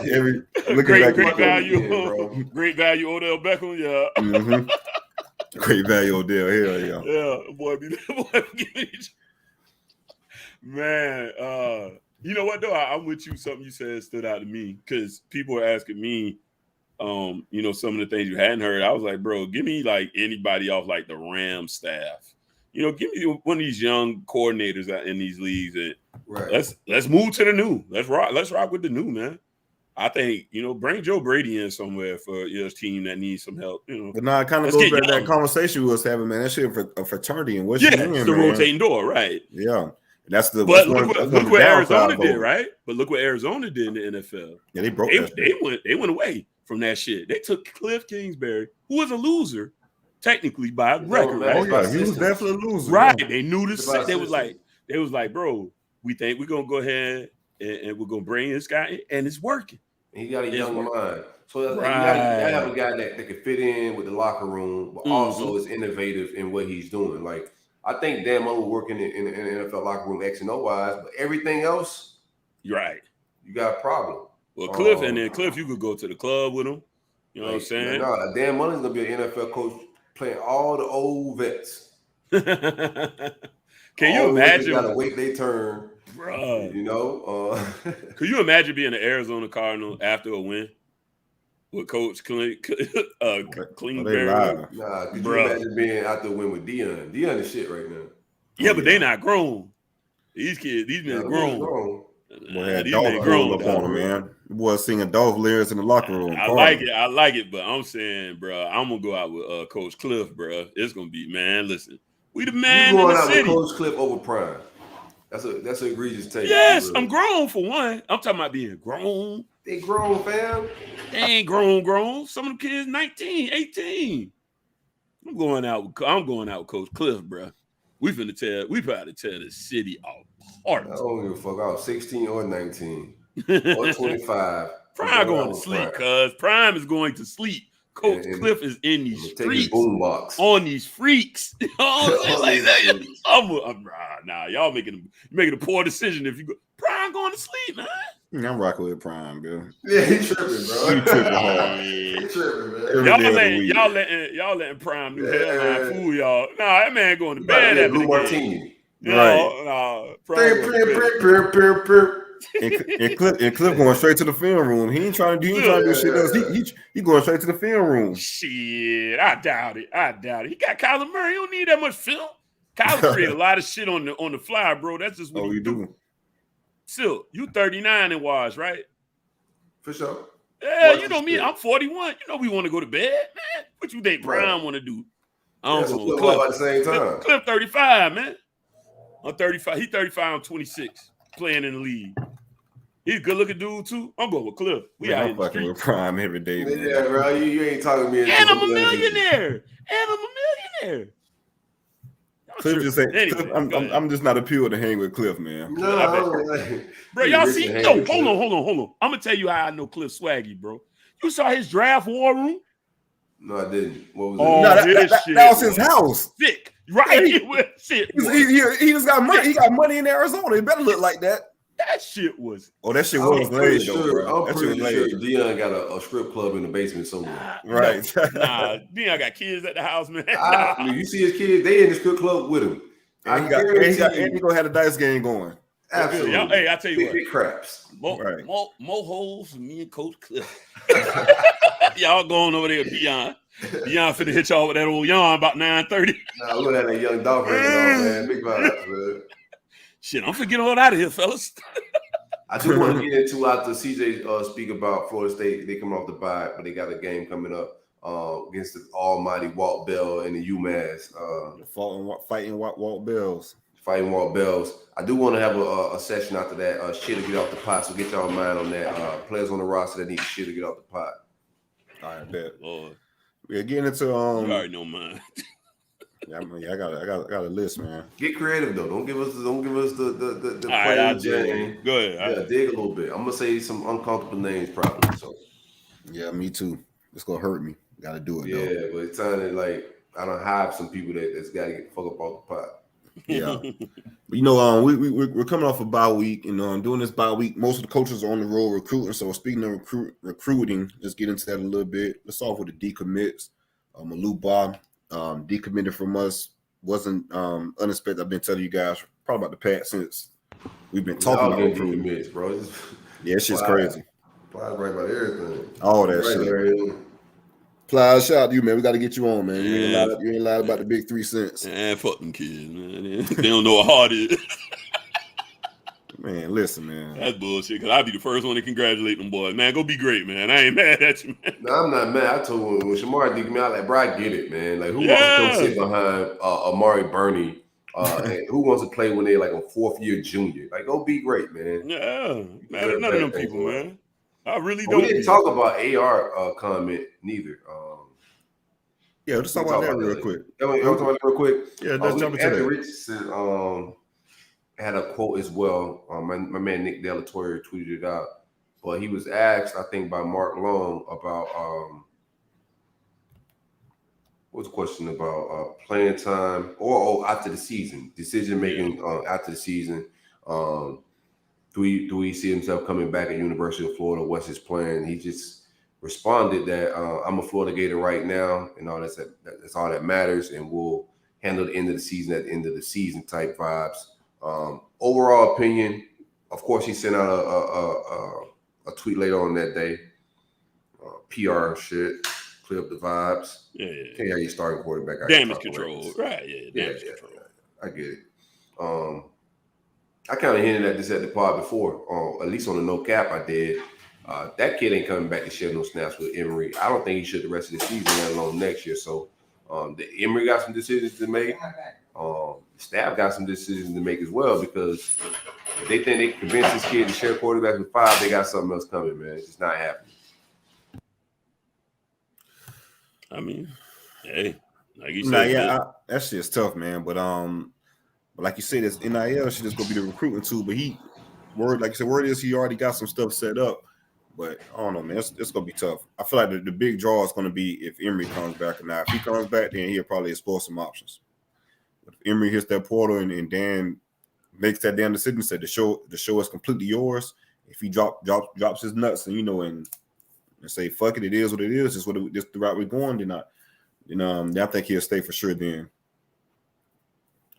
but if he comes back, man, I think that's gonna be the biggest what if right now. It's just basically Emory Jones' decision to move on and come back. Yeah, I don't see a reason that Emory comes back. If I'm Emory Jones, like, I just gotta go. Even if Dan Mullen trying to convince me, you know what I'm saying? I'm not trying to share carries. Well, I need my own snaps. I'm trying to get a shot at the league. I gotta go somewhere. Yeah. Or, I mean, and then that's where it gets interesting, because I kind of took AR's comments to almost be like, she ain't really vibing the way I thought it would. And sometimes it's too little too late. You know what I mean? It's like once you hit maybe a situation where you just kind of, I want to shake the spot, bro. This ain't really what I want to do no more. AR might end up out there with Oklahoma, man, with the QB whisperer, the transfer QB whisperer, bro. That would make no sense. Why not? They're making a playoff run with Riley's guy right now. He gonna sit down. He gonna sit down for AR. You gotta think your takes out a little better. I just made that shit on the fly. I really don't give a shit. I mean, you gotta take that shit out. I'm saying you couldn't have brought it up if you didn't think he was at least saying, I don't know if this is where I want to be, right? No, or no? No, I don't think. I think it's where he want to be. I don't think he want to share carries or snaps. I want to be here then, right? If this how it's going to continue. So basically, you think he was just sending a threat like, my man got to go, I'm going? Yeah, he's forcing his hand. And that's how you got to do. That's what anybody should do in that situation. Force hands. Instead of, what are you going to do? Make a tweet about it? No, in the situation, they asked you a question about, like, he didn't set the question up. It was there for the taking. And like, yeah, we'll address that at the end of the season. If I'm a quarterback, I want to play. Lingard came out and said some things that when he was asked, everybody's talking about. Wait, Lorenzo Lingard? Yeah, they asked him about on the running back room and 5 stars. He's disgruntled. No, he's very humble. In his tweet, he said that he's willing to wait his turn, and when he get his turn, he's going to. But the system at University of Florida is to wait your turn. But he wasn't disgruntled. He said he's just going to sit and wait his turn. He's patient. And he's ready to play. But I think a lot of the vibes going on is just seniority shit. But AR is not a guy you can shelf. I know where Emory's going to end up leaving. We can sit here and play games with it, but Emory's going to be looking for somewhere else to play next fall. I know what AR. Yeah, I think that's how it turned out too. I know a good fit for AR. My hope is that Emory comes back and AR slides. That's my hope. Yeah, me too. And I know just where he could come at. Come on, slide. Go on ahead. Come on down to South Beach, baby. Yes. Yeah. Yeah, come on and vibe with us, man. Y'all already lost that recruitment. Don't do it again. Why? Y'all ain't doing shit, man. You just got the biggest house on our shitty ass neighborhood. That boy about to win the Heisman next year. Y'all got double wide. That's the only. Dan Money can't even coach his way out of that shit. That boy about to win the Heisman next year. He's the best quarterback right now. That's my take. You want to go like wild take? I think he's the best quarterback in college football right now. I don't think that's wild because I think it's a weekend anyway. So yeah, I don't care. We can know he's the best quarterback in college right now. Well, who's his competition? Give me your competition. I don't give Bryce Young. Yeah, there's some guys. I got to see more to put the throw him in there. Right, I need to see him more. 4 quarters. Yeah, but okay. I don't hate it. And then next year it's gonna be even more egregious. I got him on some Heisman shit next year. Yeah, you put Emory on that same list this year. You did that. I didn't. No, I yes, didn't. you did. No, I said if he starts the whole season, he'll be in it. He ain't gonna start the whole season. Man, that ain't what the fuck you said, man. Get out of here. Put him on the list. I said if he starts the whole season, he's gonna be the quarterback. You didn't say that, cuz. That's exactly what I said. I didn't put him on the list. Yeah, football put him on the Heisman list. What list did I put him on? You put him on Heisman watch. I kept asking you when we first started the show. Yeah, I remember that. You talking about? You got to go back and listen. You put him on the watch. CJ lying too? No, I remember that. You put him on the watch. CJ lying too? I didn't. No, CJ lying too? No, we ain't got to say we got. No, you said I was lying. Make us liars. No, we ain't got. You just find the clip, right? Yeah, we gonna find it. I remember that. I did not put anybody. Wait, Latia, find the clip because I don't do all this fine clip shit. I got a whole ass job. I'm not doing all this fine clip shit. You done? No, let me. I'm not done. I'm gonna tell you how it came up. I'm gonna tell you how. CJ, I'm gonna show you how sharp I am, right? I'm gonna tell you how it came up. He brought up Emory being on a Heisman watch list and asked me, was I buying it? I did not put anybody on the watch list. Bro, you definitely said Emory was on Heisman watch. You definitely did. No. It's all good, though. We got to find that clip. Latia, find it. Right about nothing, because I kept asking you. Right about. Every time but I've asked more than one week. Single time. I've asked more than 1 week, and no, I'm not always wrong. It's just you want to put up those numbers. How you ask that every week? You haven't put up Heisman numbers, and I said that. Latia, take care of that for me, man. I have time to keep fucking with this man. Every time you tell Latia to find some shit, you be wrong. What she? No, don't. You just say shit. She definitely go fact check. Latia, shout out these shit. Say that shit. She don't miss. Tired of y'all lying on me lying. I tell you when I lie. That, fam. You did say that shit, man. All right, man, let me get in this Florida State talk. Yeah, I hate this show. You just make up shit and think it's real. Fuck, I didn't. Okay. All right, so speaking of, like I said, we'll back to all the episodes. Let other people talk, man. Let other people talk. I let you talk. I remember we had that conversation. Not me. I remember we had that conversation. We definitely got to find it. He did. I know. Putting somebody on Heisman watch is me saying Emory Jones is going to win the Heisman or he's going to be. I've never done that. Asked if he was on Heisman watch. I asked you that. Yes, I did. And you said yes. But it's whatever. Let CJ speak. Now that has changed. You said I put him on Heisman watch. Now you're saying that I'm somewhere right. That changed real quick. But we'll get the clip. Go ahead, CJ. Yeah, man. So speaking in regards to recruiting, since it was a bye week for us, we had a couple of decommits. Aluba, look for that joint now. Committed to us over the summer, offensive lineman. End up decommitting. I've been telling you guys for the past since we got onto the show that I really didn't expect him in this class. He's been the silent, in my opinion, to Georgia for the longest, but he finally ended up pulling the trigger in his decommitment and end up committing to Georgia. In a shock, well, not necessarily a shocker. This one's been trending that way too. We just lost a commit tonight. Matter of fact, while we was on the podcast, Trevion Williams, defensive lineman out of Mississippi, 4-star kid, man. Those SIP kids, man, they're so fucking hard to hold on to. Once you get them, State. Exactly. He's been there three weekends in a row. Visited Mississippi State 3 weekends in a row. So we've seen that happen plenty of times. Man, y'all remember Charles Cross? He was committed to us for a long time. He took like 4 visits in a row to Mississippi State, and the rest was history. But he is home, man. You know, so it's something about those SIP kids, though, man. Yeah. Like if you get a kid from the SIP, like you did a fucking hell of a job recruiting. And we got one, and I'm worried about him. And we fixed his knee with Kamari Rogers. Yeah. Man, dog, he might end up going to damn Ole Miss and how they play. It's just something about the damn silk. But so he just recently decommitted, and again, he is looking like it's going to be Mississippi State win out that battle. But speaking of LSU, Michael's in Fort Lauderdale this past weekend to see St. Thomas play. He checked in with longtime offensive line prospect Julian Armello and Florida State legacy commit. And while he was there, and also just to piggyback on Armello, he's trending in FSU direction since the firing with LSU and Miami really not doing too well up on the field. It's just no. That was nice of you, man. No, I'm just saying. No, not doing too well. Yeah, I got to keep it cordial sometimes. That was kind. I appreciate that. Y'all been through enough the last couple of weeks. Go ahead. I just thought that was nice, man. I appreciate it. Oh yeah, all love, man, all love. No doubt. But yeah, so those are the top schools that we're looking for. So with the firing and then Miami not doing too good, it kind of opened the door back for FSU to kind of get in with Armello, and I feel like that could help us out with Bob decommitting and going to Georgia. And while Michael's at that game, was at the St. Thomas game, another in-state guy really caught his eye. A receiver, 6'5", 204 pounds. 1 second, got it right here. Oh yeah, Camden Brown, receiver out of St. Thomas Aquinas, 6'4", 205-pound kid. He's committed to Pitt actually, which is crazy. 3-star kid, and he just showed out in that game last week and blew Mike out of the water. And the offer came yesterday, so I'm really high on this kid. Looking at his film, I wouldn't mind taking him at all. Just because he brings something different we don't have to the receiver room. We all know the receiver room is weak as it is.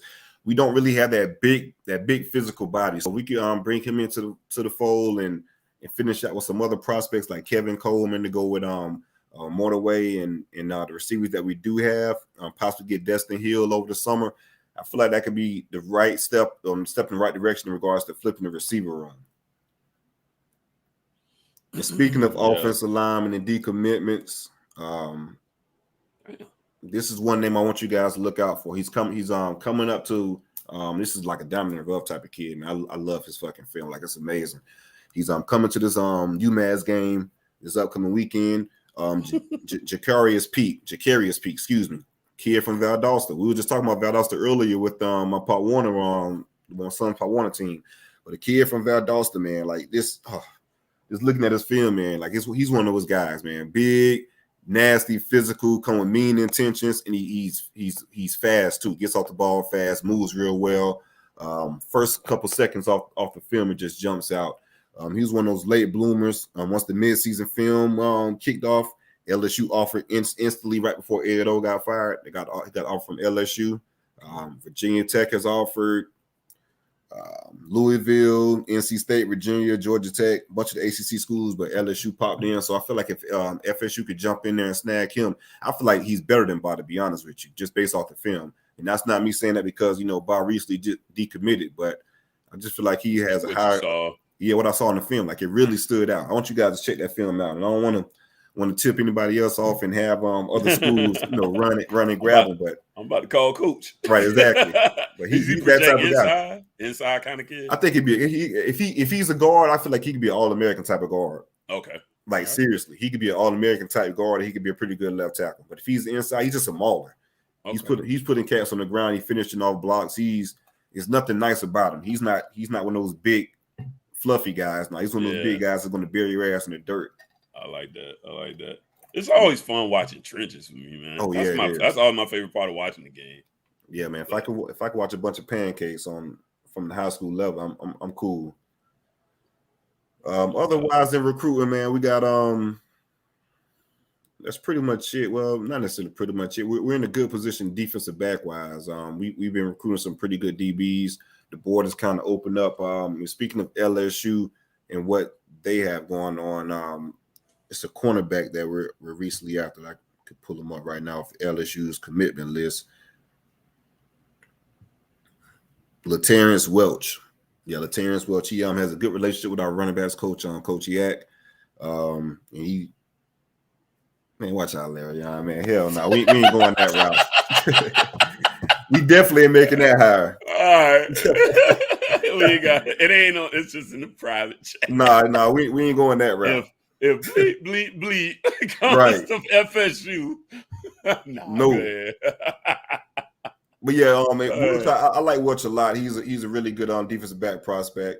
There's something to keep an eye out on with LSU being in limbo. A lot of these kids are going to open up their recruitment. Speaking of linebacker out of Orlando, Dr. Phillips, DeMario Tolan. We've kind of opened things back up with him. Coach Moore, I went to visit him over the weekend. He scheduled a follow-up visit to FSU. Committed to LSU over the summer. And it was mostly at that point in time, it was an LSU, UM, and FSU battle. End up choosing LSU, said it was a dream school, but with Coach O being fired, it kind of opened things back up. And I feel like FSU is in the right spot to kind of take advantage of that. The Juco safety, they're basically dotting all their I's and crossing all their T's. Just recently offered the Juco safety, Marquis Gilbert. And this kid, he's real intriguing. What's crazy is he's a 6'3", about 200-pound DB, cover sideline to sideline. But the wild part of that is he was at Cookman before he transferred to Juco.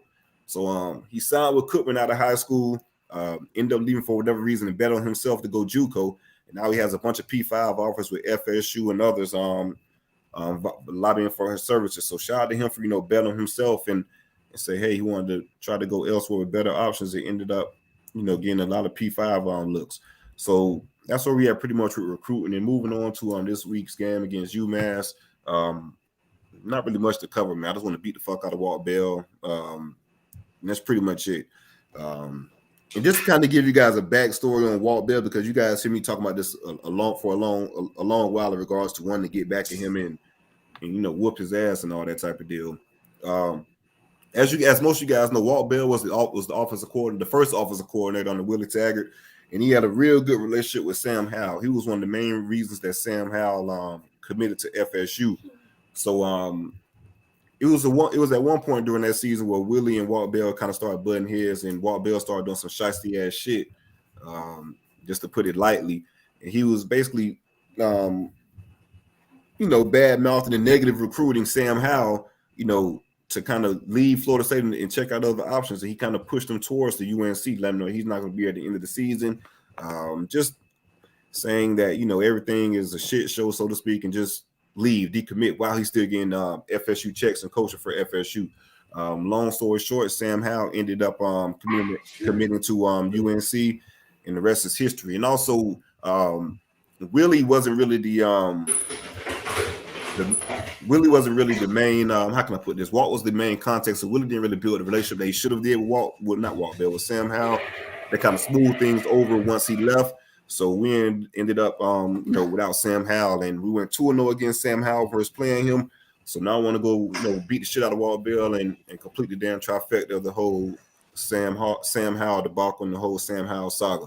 So that's where all the pressure comes from with Sam Howell and Walt Bell. Walt whooping that shit. Man, we gonna beat the fuck out of. If you gonna beat the fuck out of them, man. When I tell you I want blood and guts everywhere, man. Walt studied that Jacksonville State. I got the keys, baby. I know what it is. He's definitely gonna get it. He's definitely gonna try to be in his bag. Oh yeah. That's his Super Bowl for sure. Yeah. And with Walt Bell getting this bag out, they'll probably know about 10 points on the point of UMass. They'll probably score about 10 points.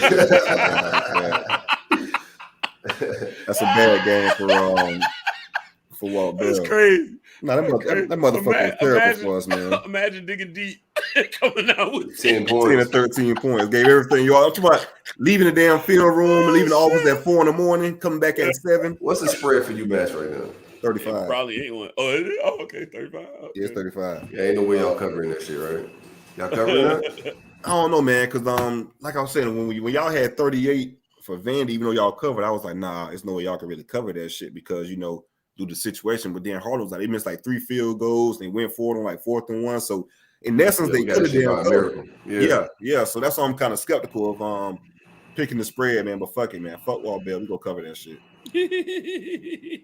And UMass got their first win in the season against University of UConn. That was like their first win in like 2.5 years, man. So that's how bad those guys are. Walt might have found his mojo. All right, don't let Walk by to find his mojo. If these motherfuckers lose to UMass, bro, everybody can say, that's what I said last week. Don't say shit like that. Yeah, you're right. I ain't gonna bring that bad mojo. That's all I say, man. I can't see it, but I couldn't see Jacksonville State either.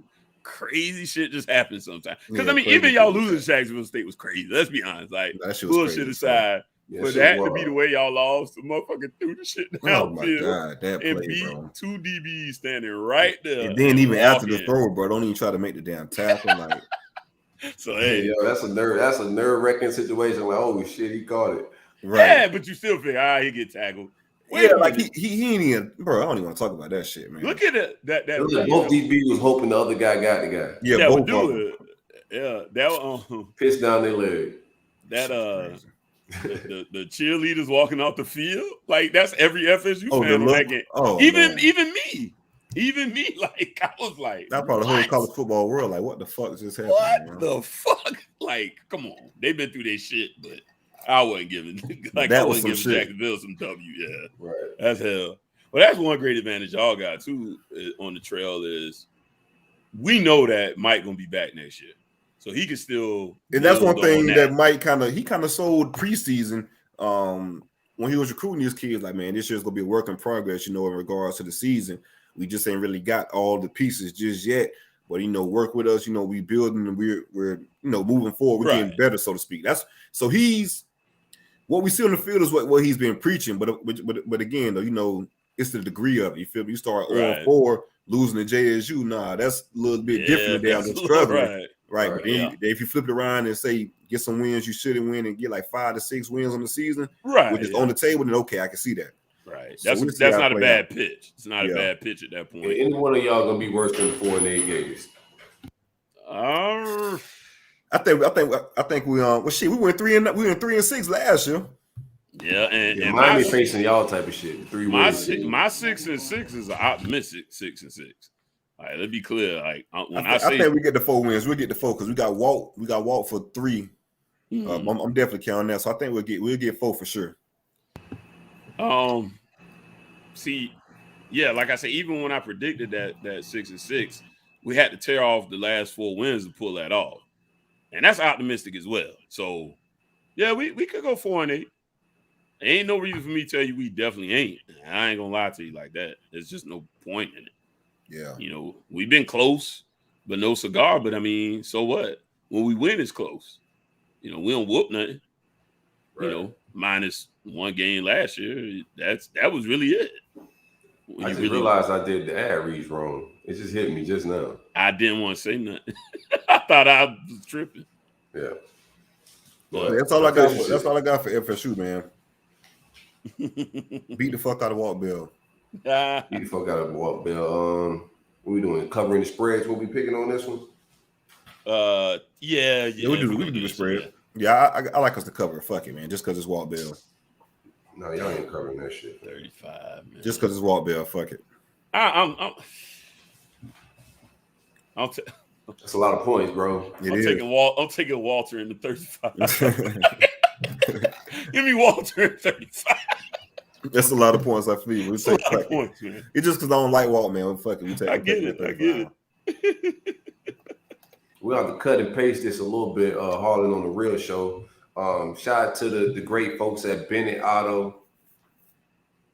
The RollUp is sponsored by, powered by, endorsed by the great folks at Bennett Auto, home of Chevy, Chrysler, Dodge, Ram, and Buick. The Bennett Auto Group is 15 minutes north of the Jacksonville Airport. Be sure to visit Bennett Auto. They can do a hassle-free buying experience over the phone or on the internet and have that car to your front door. Give them a call at 1-800-343-2730. Big horn Rams. That's what I want when I get this bag, Larry. I need some dually shit with a loud ass horn. Shout out to my man Anthony. I'm damn sure give y'all a call when I'm ready. Had that thing delivered to my door. You in Georgia? How far away you from Kingsland? From Kingsland, like an hour and probably like an hour and 15. That ain't bad. Yeah, it ain't too bad. Yeah, I go through it all the time when I go to Jacksonville. Yeah, that's why I warned y'all earlier about going through Kingsland because all they do is give tickets out. So Yeah, my man, our man is Chuck. That's on the that feature on the Cup show with us every now and then. That's where he was living at when he was stationed in Jacksonville. So I frequent him a lot, so I know how it is when you cross that state line right there. You gotta be on point a little bit. Yeah, no games played around there, baby. Small city, gotta get that revenue. So don't get your brand new, Bighorn 10 up out of there. You ain't gonna make it out of city limits before you get a ticket. For sure.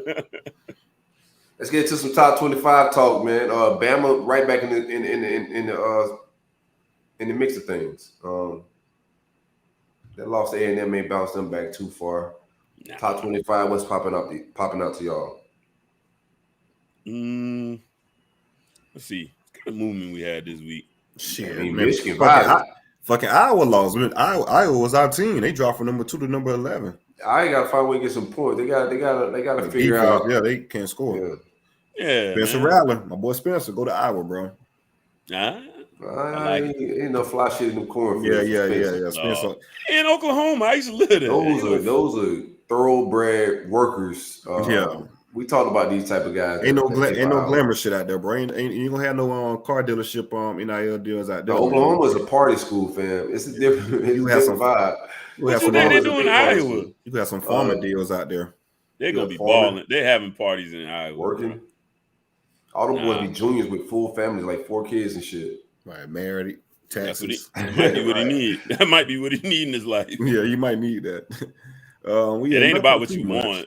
Damn, Cincy all the way up to 2. That's right. Now, I mean, hey, I guess they done what they had to do. Is he the big dog? He's the big dog in the room for the next big hire, right?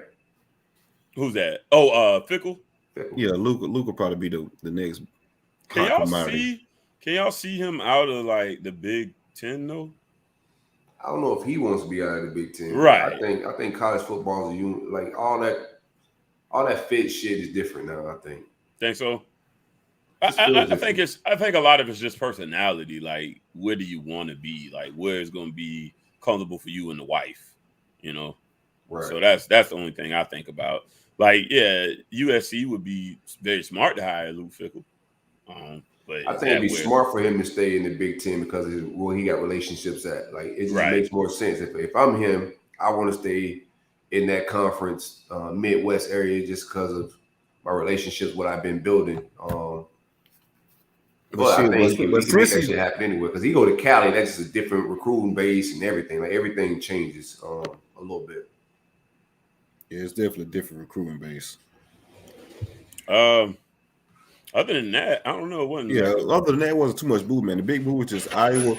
But yeah, excuse me, we gotta watch out for Michigan though, man. It's gonna be interesting to see. We ain't gotta watch out for no damn Michigan. Yeah, you're right. I feel like it's the same bullshit with Harbaugh. Same old shit. He gonna fucking lose. Have they played Michigan State yet? Not yet, right? Nope, they got Northwestern this week. Bro, I think he gonna drop the Michigan State, and they got Michigan State next week, so that's gonna be a big game next week. Number 6 versus number 9. And I just smelled another loss. Watch, like he ain't getting the wins they need. You know what I mean? To be the real difference maker in the program. Got that Michigan State, Ohio State. Yeah, gotta be them. Then they ain't paid Penn State yet either. So we'll know more about Michigan. Yeah, this shit going. Man. That's 3 top 10 teams. And that's funny because, when we were talking about last week's game, I said, I don't want to take too much away from Iowa, going back to them real quick. But yeah, it came back to haunt them the very next week where I was like, the way they was winning was kind of going to be hard to sustain, especially when you start getting into the meat of that schedule. Right. So it caught up with them a little bit. Playoffs, I mean, how are we going to predict this thing? If Bama, you think Bama could get in with 2 L's? No. No, but I don't see them taking 2. Shit. Well, they'll take another one, probably possibly Georgia. If they play Georgia in the SEC title game, yeah. I mean, a lot of shit have to shake out, man, for them to do that. A lot of shit. Because when I say a lot of shit, Cincinnati will have to lose. Oregon will probably have to lose another game. So we got Cincinnati, Oregon, Oklahoma will have to. I can see Oklahoma will have to lose, and I still think Oklahoma probably still get in with 1 L. Yeah, because they'll still win the conference, right? Yeah, so it have to be a lot of shit shake out. Then the Big Ten really haven't shaken itself out yet. Got Ohio State 5-1, Penn State 5-1. It's a lot of football left, bro. Yeah, and that conference going to be. It got to be a lot of losses for a 2L Bama team to get in there, especially because if Bama loses 2 L's, then it's not a conference championship. They're not winning the conference championship because I don't see LSU beating Georgia. The second loss would be in the conference championship. Right. So yeah, I can't see a 2L non-conference champion, and I can't see it. Can Cincinnati afford a loss? No. They get one, they done, right? Yeah, they get one. Yeah, they done. They got to go perfect. Yeah. And I don't think they got anybody else on their schedule that's ranked, if I'm not mistaken. I'll take a quick peek. How do y'all like that matchup of Bama and Georgia? Man, I like it. I think Georgia's just I don't know, man. I don't want to speak on Georgia, man. When I speak on Georgia, people call me a dog. You called yourself a dog, fam. You call me a dog first, man. You definitely called yourself a dog. Well, yeah. Jesus Christ. I know I did. You said it first. No, speaking of Cincinnati, you see this fucking schedule? They got SMU. That's the only team, but Navy is 1-5, Tulane is 1-5, Tulsa 3-4, South Florida 1-5, East Carolina 3-3. Yeah. SMU is the only possible challenge. Only ranked, and that's the only ranked team they got left. They can't. If they lose that game, hell no. That schedule is terrible. Yeah, it is. Yeah, but again, they schedule who on your schedule, bro. Yeah, they scheduled the big dog. They beat Notre Dame. Yep. They beat Notre Dame and Indiana. So those are those two P5 teams. Both of those on the road. So you skate through the rest of that schedule. You should be in the playoffs. Right. I'm a Bearcat now. I said it first. This time. Go fight. What is a Bearcat? Yeah, what the fuck is that? So it's in the cat family, bro. It's a lot of cats that I be learning about new cats, bro. Yeah, every week. I like cats. Some wild cat, and they be big as shit. I'm a fan of all cats. What is a coyote? Is a coyote a cat or a dog? That's a dog, right? A dog. Yeah, that's a dog. We got coyotes in Tallahassee, man. They down here too. Yeah, you hear them bitches howling at night sometimes. They telling people on the news put your dog in the house. You love that motherfucker. Yeah, that shit get real at night. Yeah, you hear some howling and wake up to some body parts in the morning. For real. Hey, listen, if my dog lose to another dog, that's just nature taking course, baby. That's just what it is. A fucking house dog versus that wild dog. Yeah, put that bitch in the house. Hey, you shouldn't have been bred. You ain't ready for the wild. Yo, a Bearcat is a crazy looking Jesus. That's a thing.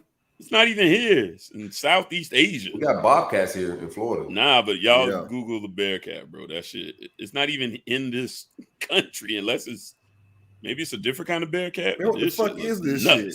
Yeah, that shit looks nuts. Bro, I gotta look this up now. Yeah, look that shit up.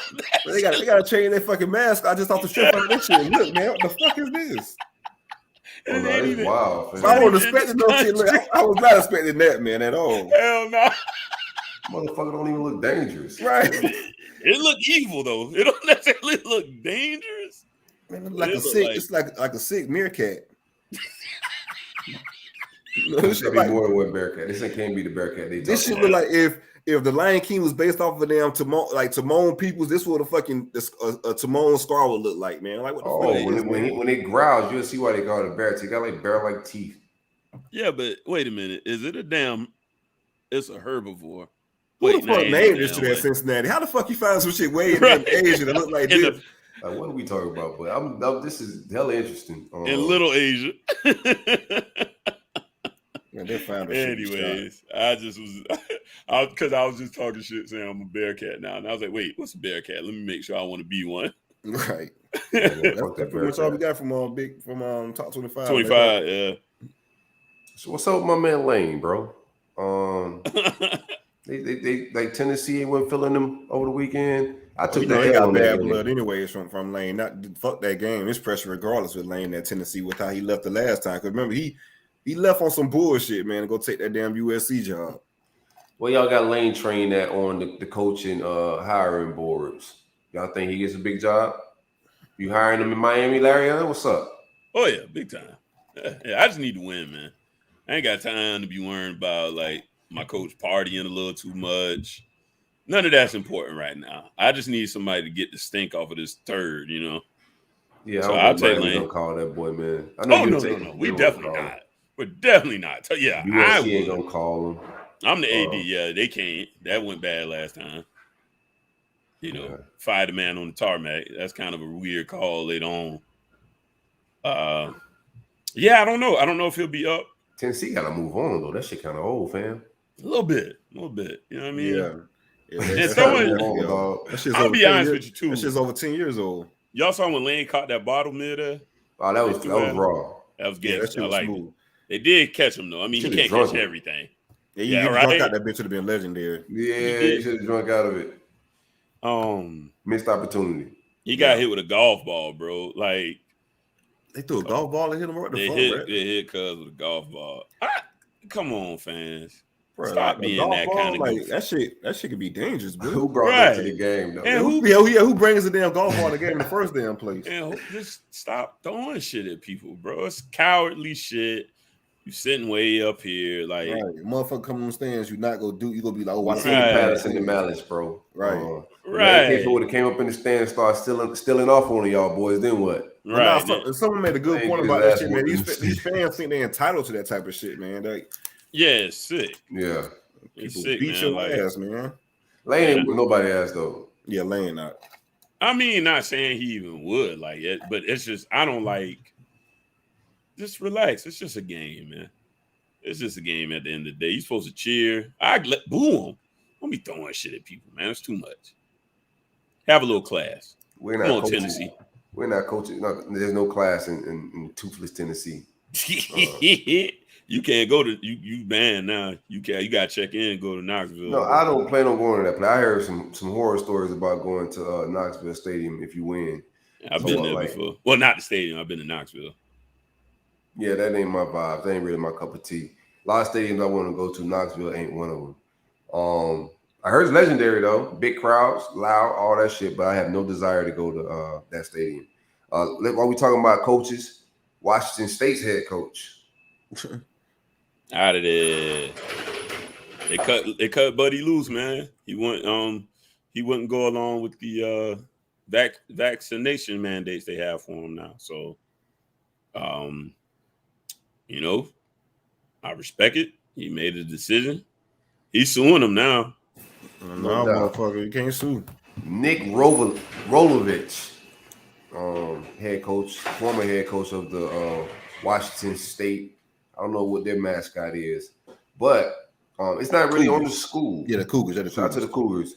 It's not really on the school. Now that fucking makes sense though, man. Because fucking Cougars on the Midwest, but go ahead, the West Coast. But go ahead. Right. And I've seen Cougars. They do not look like a soft ass Bearcat. Right. I think I could take a Bearcat. Hell yeah. Yeah, probably not. But go ahead. Animal strong as hell, dog. Just go ahead. No Bearcat. I got a pistol. Oh man, that ain't the same. I don't think you can take a bear with a gun. Shit. That's true. You better not miss though. But I think I could take a Bearcat without a gun. I like it. I got an argument with somebody with that about a donkey on a donkey. You think you can take a donkey? No, I know I can't now. I found out. Holy shit! Yeah, you was tripping. Well, that donkey will kick your goddamn chest in. Yeah, them bitches strong, man. They fight off coyotes. Remember we talking about coyotes? Yeah. No they doubt. literally and they got bad tempers too. But people joke on donkeys. Them bitches aggressive as fuck. They mean. No, fun fact. Like I hate I'm getting off topic, and this is some nerdy shit, but like they'll put them in with the sheep and shit because they'll fight off like coyotes and wolves and shit. They're real protective too. Like we should have said that. No, donkeys are fucking dope animals, man. I know people like. I'm never gonna fight wild animals in real life, Larry. That's just funny on social media apps and shit. Yo, wait. Smoke, your uncle do what? He fight donkeys? He donkey fight? No way. No person fights donkey. Get your uncle on this show tomorrow. We'll do a special episode. Anyways, go ahead, man. But I think just reading the article, I don't think he wasn't fired by the school per se. I don't know who exactly he's suing, how the lawsuit gonna work, but it sounds like it's a state mandate for state employees that he didn't abide by. Right, bro. So what are you suing for, man? Like, and that's the thing. If you go you want to have a decision, then cool, go right ahead, man. But at the end of the day, dog. But then I feel like then you got other people who's tied to it also. Like that's crazy as a head coach for you to not really make a decision. Like if you fired, shit, everybody else basically got to go. Bro, he works. I know my assistant want to whoop his fucking ass, man. Donkey's parties or something different. We fired. Don't go on donkey parties. What the fuck is going on? Oh, wait, man. Yeah, get out of the chat, man. We're getting sidetracked. Get out of there. My bad. Yeah. Get out of there. They don't mind sidetracking the shit out of us. But that's my thing about like, bro, you literally just fucking gave your damn whole staff the fucking rope, bro. Like, how do you bitches gotta go? Because you want to take the shot? That's crazy, man. We fired. Yeah, that's crazy. He left his whole team, staff. Like, I mean, 4 staffers alongside him didn't take the vaccine, but I mean, you kind of left your roster and your staff out the and he was just doing it. I think he's trying to get a waiver behind religious beliefs or something like that, and I don't think it went through. How did they gauge that shit?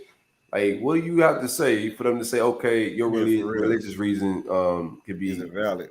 Right. I ain't hearing none of that shit. I don't give a damn. I don't care. Man. I mean, when you got that many people's livelihood tied to you, that's tough, boy. If I'm a motherfucker who got vaxxed and like a coach on staff who got the vaccine and got yeah, I feel play a little bit. Yeah, I gotta fight, bro. We gotta fight. What you mean we fight? I thought you got a shot. I got a shot because you said you were getting the shot. Right. Bruh. No, it's been an ongoing thing, man, that he been saying he wasn't getting a shot, but they had a deadline. Right. I don't know what people think gonna happen at these deadlines. I don't know, they didn't be like, oh, we were just playing, or like what they think gonna happen, but they firing the shit out of people. Oh yeah. Yeah. You gotta read the room. You ain't got to read it. The room won't read your ass. For real. If you stand tough for that, then you gotta stand by it and do whatever that comes with. All that trying to sue and shit. Nah, bro. You knew what was going on. Yeah. I mean, I try to sue too. He might win. Shit, you never know. Could win a little something. This is it's a little bit of uncharted territory. The money he should win. Sure. You got them assistants, dude. Because they ain't getting shit. Right. They better get another job. Because at least that circle.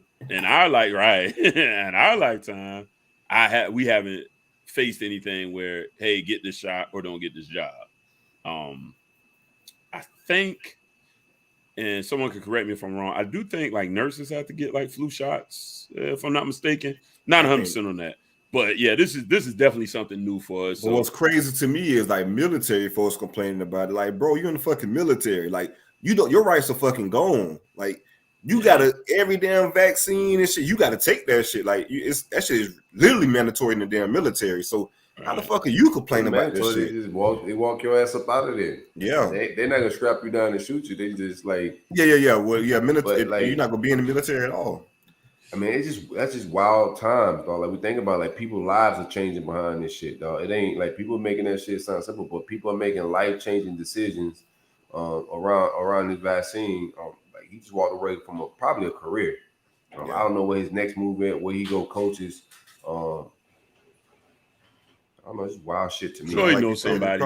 Probably a career, because once you're in that fraternity, you win, but once you're out of it too, you can be out of that motherfucker. Yeah, I think nobody's gonna trust you right now, right? Like you just walked away from a whole team, a whole staff, a whole season. Sorry about the background noise, bro. I got work being done at the crib.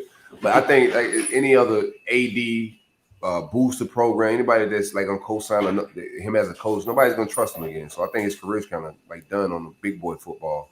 He goes to some Juco shit or some high school, but I think it's a wrap as a head coach. He probably just got to start real low and build his way back up, man. It's gonna take a while to do that. I want to try to see if we keep up with that story a little bit. Something tells me he's gonna win some money, man. I don't know. No doubt. I do. I don't think I'm with you. I just think it's uncharted waters, man. You was like, yo, you gotta do. I don't know. I got a feeling it could be the start of something else. You know, it's a lot to put on people, man. So we'll see. Like I said, they get tricky when they tell you they can let you do it for religious reasons. I want to know, like, right. That's what gets a little weird to me. That's a slippery slope. Because I haven't heard any. Well, maybe we don't hear the stories because I know my boy that played for the Warriors. I shouldn't have to tell you my religion, bro. Like, Anthony, what I believe, my beliefs. Wiggins. Andrew Williams. Andrew Wiggins, not Anthony. Yeah, Andrew. Yeah, he tried to do that and they denied him. Denied that shit. So it's fast. like it's like you're right. Like even if I gotta tell you, let's say I gotta tell you, well, how do I prove it? And why? And you know what I mean? Like, to what extent do I have to be a devout whatever? Yeah, I want to see the parameters of that shit. Like, what? Right. Like, what to get you approved and what? Well, I guess I see what to get you denied, but what to get you approved? Because everybody that whatever religion you are, there's always levels. There's always people that are more devout, more stringent on their practices and things of that nature. So how you gonna be like, oh, you not this or that ain't good? Like that's a weird line to draw for somebody else to be like, oh, you ain't that, Christian or Buddhist or whatever Muslim. They say you kind of that. You know what I mean? So definitely gonna be interesting to follow up and see how far that goes. Ed O. Eddie. We're in the coaching bag, so Ed O got to let go. Ed O beat my coach, beat the shit out of Dan Mullen with bimbos at practice. A lot of reports about the shit that was going on in Baton Rouge, but he came away with a win, but got laid off. This is Ed O's final season. Yeah, they say LSU's head coach. Then they said that shit was in the works like the week before they was in talks. They fired him. I guess they fired him the week before, but that whole build-up was the I guess it talks about the buyout and the parameters and how much he's going to be getting or whatever. They because I mean, it's wild. Maybe because it's Baton Rouge. Because right, like allegedly, Lane was a man about the city. When he was in Boca, you know what I mean? Allegedly, I don't have any facts to back that up, but shit, Bama too. That's what they say, Bama too.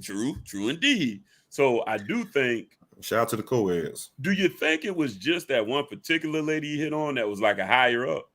Yeah. Wife? That's the reason I know. I'm not gonna say. Well, I guess I can say I know, but can you say plenty of girlfriends at the practices? But I know that's crazy too. I like that with the kids. Yeah, man. They had them doing back pillar drills and shit.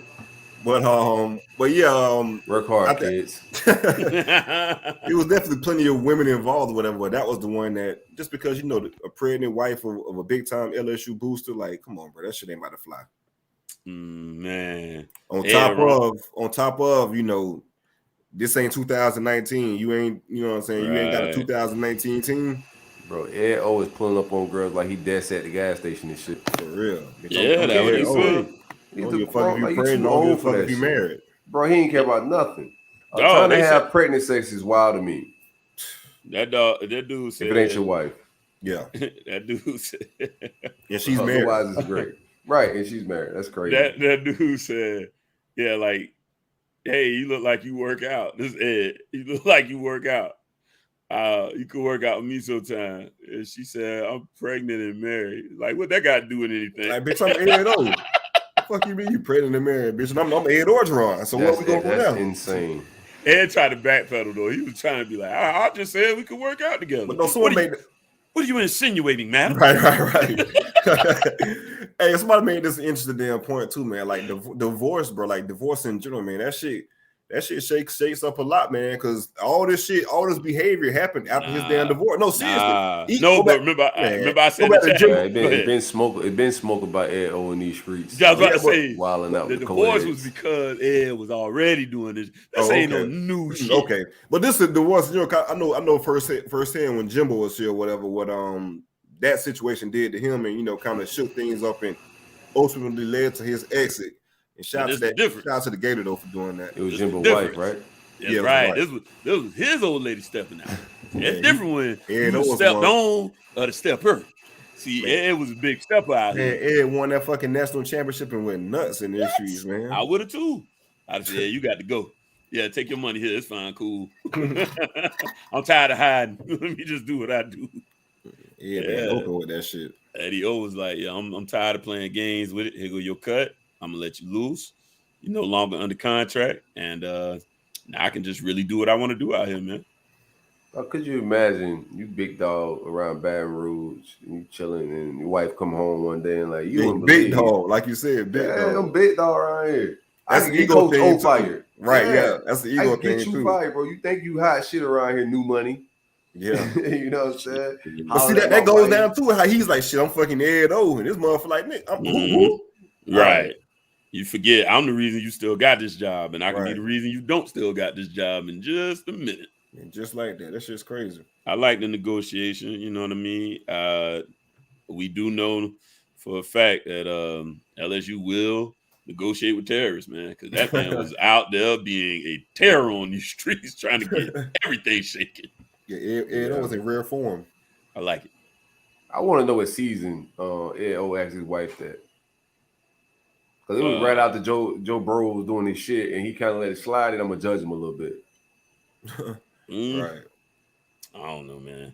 Like I say, that doing that kind of shit, that shit ain't nothing new. You do it or you don't. You know what I mean? I just think he got a little bold with it. Kind of like Herb, you know. Herb was out there at his bar, thinking everything was sweet. And you know, honestly, he ain't give a damn. He know who the hell he is, posing for pictures and shit. But here's the thing. People say, like, they don't care that, like, they coach get into shit like that, right? But this is why you got to care. Yeah, you got to care. Yeah, you got to care just because it's like, bro, they're going to make it a thing. And if they make it a thing, now it's a thing. It's a distraction. Now you got to go in certain living rooms, you know, parents. And, you know, are you setting a good example for young men? You got to talk to somebody's mom. You know what I mean? And you got to hope Ed don't hit on her. And, you know, and she's going to look at you as like, wow, what a despicable individual. Do I want to send my son to this kind of guy? So that imagery does matter. Even though I'm not personally judging him, I know he's going to be judged. And that's a tough thing to walk into a living room. Yeah, it's just distractions. Like, when people are talking about Urban, oh, I don't care if he's getting a lap dance. Yeah, bro, it's just distraction. You losing. Yep. You got that shit going on. Like, you just got to be smarter. You want a guy that's leading men to be a smarter leader than those optics. So it's and what you say? What you say when she asked you that? When my mama asked you, well, why would you out gallivanting with them young gals? I'm getting them hoes, mama. I'm a single man. You gonna tell mama I was getting them hoes? I'm a single man. And if you send your son to me, he'll be getting these hoes too. Right. Lead by example. Okay, cool. Yeah, I don't think that's gonna pan out. All right, I'm not selling the pitch. Yeah, I don't give a damn. Let's get into some NIL deals. What we talking NIL deals? Or y'all want to do prize picks? Let's do prize picks. Yeah, but I do want to talk about one NIL deal real quick, or just throw it out there. Shout out to Jordan Travis. He just put out a tweet saying that he struck a deal with DirecTV. Oh, nice. DirecTV. Yeah, we're getting paid over here, baby. Yeah, I need to see that deal. Come with the brand, baby. DirecTV. Yeah, let me see that contract. Shout out to Jordan Travis. Foxy's want to get to the money, man. Shout out to Post. He lets you know Foxy's want to get to the money. I do want to. Raekwon Smith is an interesting NIL deal. Running back from Norfolk State signed with B Condoms, a black-owned condom brand. Oh yeah, shout out to Norfolk State, man. That's dope. He also got an East Bay deal. That's dope too. Oh, he does. Okay. Mm-hmm. What do you guys think about this guy had a condom deal? What do you guys think? Personally, I'm not a fan of condoms. So man, get out of here, man. I love it, man. Especially for a kid that's at the HBCU in college, man. I think that's proper for the brand and promoting safe sex, man. But I feel you though, man. I don't care about none of that shit. I'm just telling you how I feel. You rolling? Yeah, I mean, hey, listen, you only live once. Mm-hmm. You know, but congrats to the young man. You must be blowing dust, man. As a guy that don't like condoms, you have no kids and you 40. 41. And we don't want to get into sex education on here, but there's ways. Out like a motherfucker, huh? There's ways. You got to pull out. Bro, I feel like I was a Hall of Fame. Show. I feel like I was a Hall of Famer pull out though, bro. I think I was a Hall of Fame pull outer. Puller outer. Yeah, bro. I had a Hall of Fame resume that couldn't. I stunk at it. I just was lucky. God just blessed me with that. All I want to get. Give a damn. See, that's the thing about it. Because see, when I did fuck up in Mr. Free Throw, pulling out. Oh, I'm trying. Who's pulling out when it getting to his best?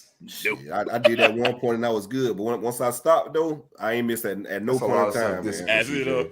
Hey, I ain't with a. I'm not I'm not a puller outerer either, man. That ain't the vibes, but real talk. I was just scared of that shit for a long ass time, to be honest with you. I get it. Trust me. I get it. Especially in college, like college and young, I was just scared of that shit. I was scared too, but sometimes I was just drunk. So it's like, you ain't scared when you're drunk. No, courageous. You'll fear anything. No. All bets off. But no, I actually, in all seriousness, they call it liquor courage, right? I'll be fooling around and all. But no, I think that's good, especially when you're young like that. It's important to practice safe sex, man. You gotta be careful out there. STDs spread through college campuses like wildfire. So it's a good deal for him. I really do like it. Honestly, I think that's a dope deal for the young man. Strap up, kids. Don't go by the test. If she good, I'm good. Don't them days are over. That's how I used to get tested. I ain't gonna lie, I did too at one point in time. Tested? Y'all tested too? I ain't never tested. Yes, bro. What do you mean? Never? Nah. I know what I was doing out there. I was prayed up. You know what I'm saying? Y'all don't listen to Larry. I just want to let the listeners know if you're young, do not listen to this type of. I told them to use condoms.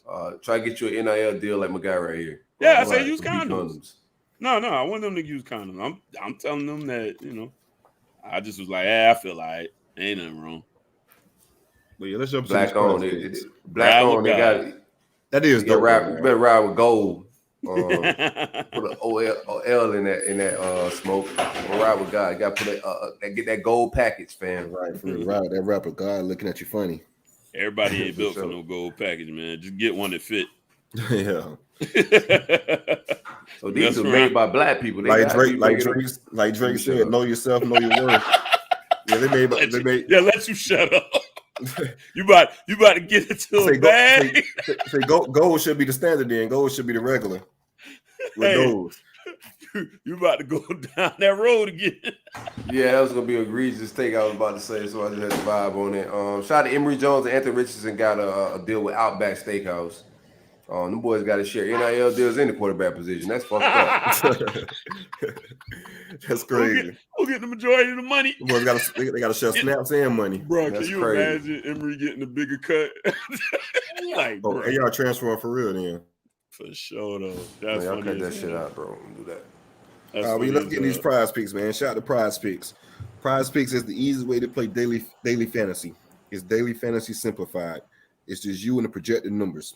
You could choose from yards, touchdowns, fantasy points, and much more. You can also pick from football, MMA, boxing, to soccer. Download Prize Picks right now. They will match your deposit 100% up to $100. Again, download Prize Picks right now, and they will match your deposit 100% up to $100. Just use the promo code RollUp. Prize Picks, baby. Yes, sir. I think I won some people some money. Harlan was saying that people took my bets on the Florida game with Prize Picks and won some greenbacks. Just to throw some stuff out there. We got Ontario Wilson, 0.5 receiving touchdowns. I definitely take the under in that situation, like Harlan said. Who is DJ Harlan? Clemson quarterback. Oh, okay. Oh, Ugalula. I'm gonna take the under on the pass touchdowns. 1.5 pass touchdowns. I'll take the under on that. Oh, for sure. Yeah. Who they playing? Pitt. I don't think they threw 2 touchdowns all year in a game. I think what's they high for the year? Probably like 23 or something. Yeah, 23 point wise. Yeah. This gonna be an interesting one, man, because I know Clemson defense is real tough, man. They got Pickett. I think I might take the over on this for passing yards. They got Pickett, 262. They gotta keep up. Yeah, they do. They got Pickett at 262.5 pass yards. I think I'll take the over on that. But I don't think they can. Like, it's like Clemson ain't built for it. They kind of made a little bit of mistakes recruiting with wide receivers to me. No. This is Pickett. Right. No. I think so. Talking about the DJ. Talking about DJs. Right, DJ. Okay. But no, Pickett. Yeah, I agree. I think he's just gonna throw that up anyways. Yeah. And I think he's gonna get the 2 pass. But yeah, the yards for sure. I think he covers 262. Well, y'all talking about Pickett. Pickett to 262. Y'all think he covered that? Yeah, I still like Clemson defense though. I do. I'm saying that's gonna be the matchup, man. That offense versus that defense. That's gonna be interesting. But see, 262 ain't like crazy either. That's not because they throw it around a lot. So I think they throw it around a lot. Yeah. We'll see. I don't hate it. I'm gonna take the under on that one. I don't think he covers that shit. All those are good. Those are tricky. Like I thought A little this shit bit. would look, yeah. I got right now. I got 4 out of 5. I just need Caldwell Pope to not get like 9 points. I think I'm safe. Oh, you mixing sports? Yeah, that's one prize pick I got out there already. We got the games. Yeah, so we got Syracuse at Virginia Tech. I'll give you an update real quick. Going. Oh yeah. Go ahead and give us the update on the scores. On the the win-loss record. Yeah, All right, so all y'all miss UF, obviously. So nice. Silk was the only one to pick Miami. He trolling, but he missed Miami. Yeah, I can't be doing that shit no more. Hey, make sure I ain't playing around this week. I don't have Miami. I was just bullshitting earlier. Now you want me to change it back now? Yeah. Fuck out. I was playing. All right. Larion was the only one to keep it. Oklahoma State. Oklahoma State won? Yeah, they beat Texas. Arkansas. All y'all picked Arkansas. They lost.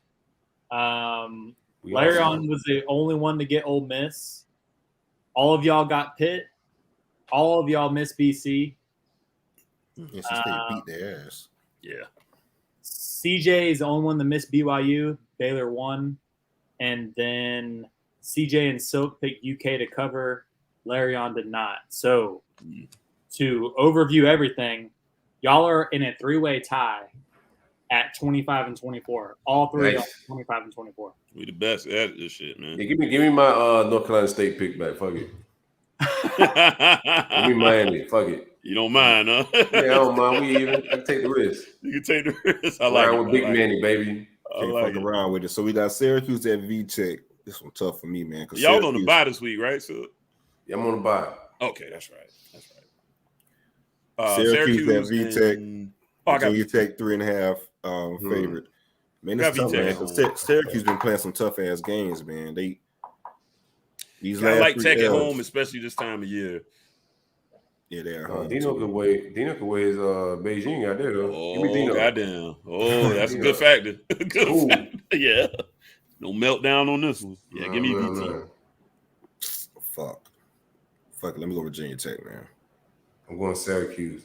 Yep. I think Beijing Dino. Because these last 3 games, man, they played. They lost a field goal against us, lost a field goal against Wake, lost a field goal against Clemson. The last 3 games, so it's been some real close games. Fuck it, I'm gonna go Syracuse. Fuck it. LSU at Ole Miss. Oh shit. Lane Kiffin, baby. Lane train again.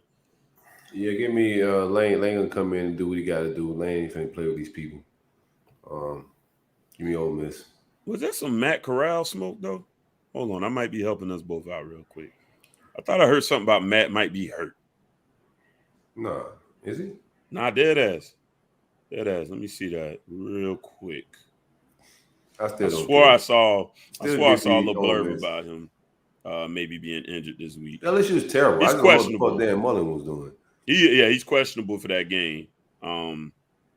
Said not in very good shape for the LSU Tigers. So I don't know if he got banged up a little bit in that game. Nah, if he don't play, that's interesting. Is that LSU? That's yeah. If he don't play, no, sorry, not LSU. Is that Ole Miss? My bad. Lane said, hopefully, yeah, it's home game. Lane said, hopefully he'll play, but I do not feel good about that right now. So Lane trolling. Think so? You think it's? I don't know. He said, but if he don't play, what'd be crazy is because their backup is Luke Altmaier. That's the quarterback we had committed to FSU. Oh yeah, switch my pick. Yeah, switch my pick, Harlan. Put me down for LSU. I can't risk it if Matt don't play. I like Matt. If Matt don't play, I don't like it. They're at home. I think LSU just a shitty team, man. I just don't think they good. I don't know what the fuck we was doing. I don't think LSU gonna let a counter work all day on there. I mean, not LSU, but Ole Miss. They let a counter work all day. So I'm gonna go Ole Miss. Fuck it. I'm gonna go Ole Miss at the crib. All right, Clemson at Pitt. And Pitt is the favorite. They was favored by 3, man. It's the first time Clemson been the underdog in the ACC Give me game. Pitt. Clemson some cheeks. Give me Pitt. Yeah, I'm definitely going Pitt. I go Clemson. I'm gonna shake it up. I'm going Clemson. That the big dog in the ACC this year, Pitt. Yeah, Pitt and NC State, and Wake. That shit's crazy. USC at Notre Dame. Give me Notre Dame. At Notre Dame. Yeah, fuck USC, man. New coach. I mean, no coach and all Damn, that. Damn, what the people did to you? Nothing at all, bro. Fuck USC. North Carolina? No. USC. Notre Dame. At Notre Dame. I'm gonna take Notre Dame at home. Yeah, I'm gonna take Notre Dame. All right, so that's something that 1, 2, 3, 4. Let's throw one more in. We got Wisconsin at Purdue. Give me Wisconsin, man. Fuck that. Man, you mean Purdue. Wisconsin. Purdue. Yeah, Wisconsin. Terrible. I don't know what the fuck Wisconsin got going on. Hey, that boy had a deal and all. Remember, you had the logo. All that shit was cranked up. Right. Ain't that funny? Rattler had one. That's like King. You know, he got hurt, but King at least went down to injury. But yeah, these guys been playing, and it's like Well, he went down to he was mid before the injury.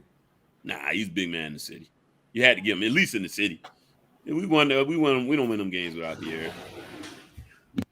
Unless we would have went with Cozy earlier. Cozy hooping. Shout out Cozy, bro. Every chance I can get, I'll shout out Cozy. All right, that last one? Yeah, that's it, fellas. That's it. All right, bet. We coaching lives?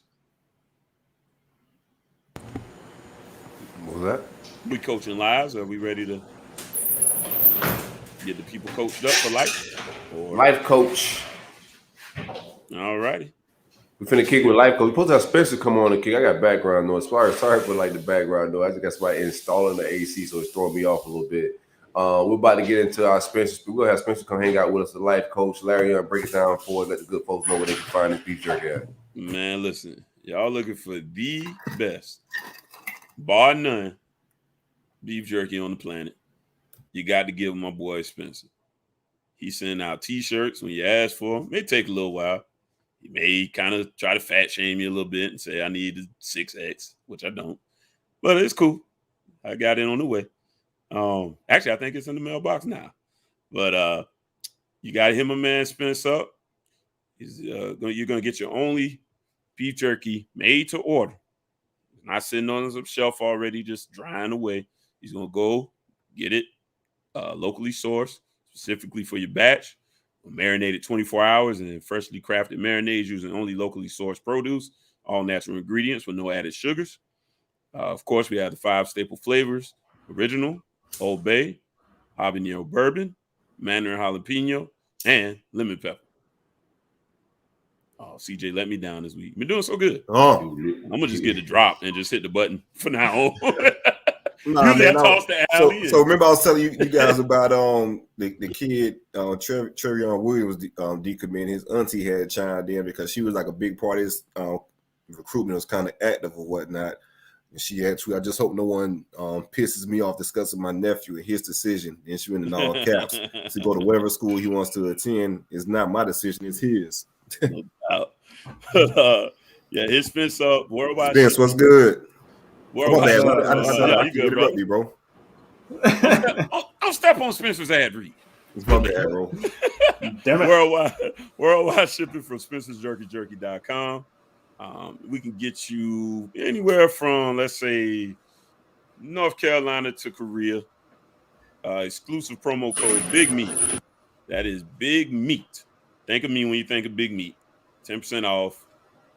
Plug that in. 10% off your order, man. What's going on with you? That's outlandish. Don't tell people to think of you. I tell people to think of me. I'm big and I'm meaty. Spencer, how you doing, man? I was doing all right, but Larry always makes it a little weird. I ain't make nothing weird. He got a lot of energy today. I can tell he took a nap this afternoon. Damn, he did. Bro, I came in running, jumped in, took some notes down, took a shower, and jumped on the show. No nap. What's good, though? I want to start bringing our sponsors on to kick it with us a little bit, introduce them to some of our new listeners, let them know what the vibes is like. Spencer, what it do, man? A sponsor on here, also a sponsor in the NIL market. How life treating you, baby? Life's good. Quit my job. So hell yeah.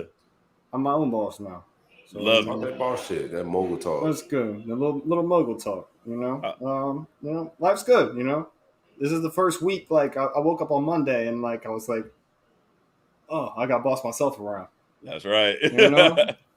That's what people don't think about. Yeah, they think been real. they think not having the balls means you ain't got to do nothing. Like, nah, you got to motivate you. You got to get to it. You got to do everything now. Yes, sir. Yes, sir. Spitz, I got to get some of that, man, because my kids love jerky, man. I got to figure out what flavor. They like spicy? Yeah, they do, actually. Okay. Yeah, man. You gotta be careful with the spice though, CJ. I just got a jar today, right? Yeah. The doorbell rang, ding dong, like, oh shit, I got a pack. I think it's some Amazon shit I'm waiting on. No, it was that aqua bag, teal bag from my man Spence. I got a jar of some salsa. He always send me some salsa, but bro, I don't know. He got an extra kick in it. I like spicy salsa, but bro, I don't know if I'm gonna get it to my kids. You feel me? Y'all know. Give me the regular. Yeah, it is. That's what it is, huh? Hey, yo, that jersey fire, bro. I like that. That's on your site? Nah, this is custom, bro. Custom? Ah, that's hard. Yo, you gotta get that ready to put on the streets. I want a big meat jersey like that. That shit's hard. That's dope. Y'all gotta check the video out. I was driving this shit. I swear to God, I was driving one of these scooters in Gainesville. You know, like the ones where you like scan the QR code. Mm-hmm. And I was driving with this on, and like I swear to God, someone drove past me and was like, "Big meat." out their car window. And I was like, at first I wasn't thinking about what I was wearing. I was like, oh, I'm probably wearing like a Big Meat T-shirt or something, but I wasn't. I was wearing literally just this. So like they knew the brand, bro. That's what's up. That was big. I was like, that's crazy. That means it's working, man. See, I ain't making it weird. I'm making it marketable. What's your top selling product? Beef jerky wise, which flavor sell the most? This year original, but I think because of like more people wanting to try it, you know, I think like they want to start with the original, you know, start with something that's traditional. But second place is lemon pepper, and that's from like people who like have had it. They stay loyal. Probably my ad read with the grunt though. You think so? I think that helped a little bit, yeah. It don't hurt. Definitely don't hurt. You know what I mean? You gotta know your people. You gotta know your demographic. I love lemon pepper. That's my favorite wing. My shit's habanero bourbon. That's my favorite. That was the most popular last year by wide margins. It was crazy. This year it's been different. But people like the lemon pepper. You know. Matter of fact, yeah, send that, man. That might be it, man. That might be the one. Yeah, that might be the one. You want to sell black people some meat? Put some lemon pepper. Put some lemon pepper on. I ain't want to say it, but we was all thinking it. That's my wings, bro. No doubt. That's my go-to. But, yeah. Unfortunately, I can't have the jerky no more. So you sauce is always dope. Let's do some mogul talk. You quit your job. So what's your next play? How do you expand the meat business? I mean, there's a couple opportunities I'm talking about right now. One is crazy because they want to take a fat percentage. I don't know if it's worth it, but like I literally could be in DoorDash in Orlando. Like I could have a shelf space down there with my salsa and my jerky, and you could go on DoorDash and order it. And it's like a ghost kitchen, a ghost space or whatever. And people could literally go there. The driver would pick it up from there and then deliver it. Which is crazy because I was born in Orlando, so I thought about that. That'd be cool, but I don't know. Like they take a fat margin, you know. Yeah. So I don't know, but I got a buddy that he's got a facility over in it's like West Bumblefuck, Georgia. It's in the middle of fucking nowhere, but it's a dehydrator so big you can walk inside it. Like nice. Larion could do a cartwheel in there. It's big as shit. Fucking like I can't do no cartwheel, but I know what you're saying. If me and him partner up, then I could be on the shelves, you know. And I'm trying to target Publix and Wawa. Like I just want I want to sit where I shop, you know. Is that kind of your vision to try to get, you know, just in your regular stores? Yeah, I mean, because like direct to consumer, I mean, it is what it is, you know, and like it's great, but it'd be nice to have like that income to just come on its own too, you know. It's just sitting on the shelf and just going, right? You know, and that really tell me too. That really tell me something. Like you know, I've sold it at breweries and people come back and buy more from me, but it would really tell me something if it's like keeps coming off the shelf, you know. No doubt. Let's change some lives, fellas. Y'all ready to change some lives? Hell yeah. It's a life coaching segment brought to you by the good folks at Spencer's Jerky. First question. So my girlfriend works a different shift than me. So sometimes while I'm working, she's at my place alone. One day, my cat pissed on a pile of clothes she left laying in the room over the week. She came to me to bitch about it. I apologized and offered just to take her clothes to the laundromat and get them clean. In the pile of clothes I grabbed, there were a pair of boxers that weren't mine and some socks that weren't mine either. Hold up, at your motherfucking house? Go ahead, bro. I took her cat piss stained clothes in the boxes all to the cleaners, and my plan is to tell her to pick it up and take it to whoever that guy's his house. How do you guys think I should handle it? Oh no, I ain't paying for shit. Like you addressing that shit right there and there. I ain't paying for the piss things now. That shit dead and gone. That was my house too. Oh yeah, bro. That shit getting addressed right there and there. I've never seen a cat not use the litter. That's one. Yeah, then I'm not about to pay for this dude with dirty ass drawers either. I'm not about to pay for this dude with dirty ass drawers to get washed either. Fuck that. You ever smell cat piss? You ever smell cat piss? It's rough. Right. It's the worst smelling thing. Like top 3. Both of his pussies wild. I had a roommate way back in the day, and her cat didn't like me, and he would piss on my bathroom rug all the time, and that's how I first smelled cat piss. I didn't know. I go in my bathroom every once in a while, be like, "Yo, I just cleaned this shit. Why it smell that way?" And one day I caught his ass, and I was like, "That's what the hell that smell is."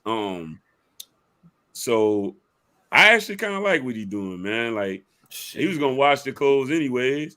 Like she gonna be in a good space, thinking, "Oh yeah, I won this round," and he knows from now on. And then when he tell her, "Hey yo, you and your man shit at the laundromat," because matter of fact, a lot of laundromats when you drop it off, you got to pay on the pickup, or you can pay on the pickup. So I just drop it off anyways and have her pay for it if she want it back, or you just don't get your shit back. And Harlan, don't be cat shaming just because we're men. I like having a cat in the house. You like cats? I don't like. My sister got like 4 of them bitches. I do not like cats. I had cats as kids, and I don't like them bitches. I'm definitely allergic to cats, bro. Yeah, fuck cats, man. Give me a dog. My thing is, man, this dude got to be texting like, man, I know I left some drawers over there or something like that, though, man. Like, what dude leaves his drawers? Yeah, I said, you sure them ain't your drawers, man. Yeah, them got to be his drawers, man. Like, be safe, man. Yeah, dudes ain't leaving drawers at nobody else's house, man. Who leaves drawers? But what if she's wearing like her ex's old boxes or some shit too? Oh yeah, that could be a thing. That's the issue. Then she got that. Them bitches got to get. She got dude boxes. Socks is another question though, right? Like why your feet got so big? Right. Go with socks too, huh? Yeah, she was size 5, and this is size 13 socks. Yeah. They got real comfortable. Roll with your plan, dog. I think it's gonna be fun for you. Just don't pay. I like that. Don't pay for Larry on say you ain't got to pay. You pay on the pickup and have her pick it up and then go with it. Go with the shop. Yeah. Do they give you a ticket? Do they give you a ticket like the dry cleaner? Yeah. Give her the ticket. So just put that shit under her windshield wiper. Just here you go. There you go. Boys got more composure than me. I don't care about that. Yeah, like that. I want some violence right then and there, man. Like that. So, bro, like, that shit gotta have some confrontation to it, man. I'm asking my favorite podcast this shit. Hell no, I'm gonna find out the answer right away. I'm gonna let y'all know what happened. Well, I'm gonna let that's why I want to go straight to her with the stuff, man. Hey, can you go through this, make sure everything is there, and then she go through and see the drawers, and that's when you really hit her with she gonna have the old shit face. That's when you go in. Nah, bro, don't agitate the situation right there. Play it cool like you doing, baby. Don't go to jail. She already ain't shit. See what I'm saying? She ain't shit. Don't let her take you to jail. No, I ain't working. Shit. But if I find that shit in my crib, I don't know how it go. I can't keep the composure of taking this to the dry cleaner and her figuring it out, all that shit. Now I got to cut somebody out. Man, that shit got all that weed, right and you can't chill out about some scandalous broad. I'm cool, man. Out of my house. It depends if it's some random chick I'm just fucking, and if it's like my girl. Like I'm not finna act like I'm too cool for school. I'm a cool motherfucker, but I am not too cool for school to be heartbroken, my nigga. That shit has happened in real life. I I mean, Yeah, fuck that. I've been heartbroken, but ain't nobody draws in my house. I give you that. Oh, no, they ain't never happened to me. Ain't no well. Been vicariously through this brother. Yeah, that's a I different feel level, you. though. I just have a real cool temper though, so I get it. Like you don't want to get me there, so I try to stay real cool in all situations because I've been to jail before and I ain't like it. Well, I ain't going to jail. Ain't no pussy in jail. Excuse my vulgar language. Vulgarity. Or there is. It may just not be. It may not be the brand you like. Well, definitely not. Well, that's what I'm saying. I said what I said, Larry. Nothing has changed. Let's get to the next. Like this one, not even like really life coach changing, but I like the question. So you guys talk TV a lot on the roll up.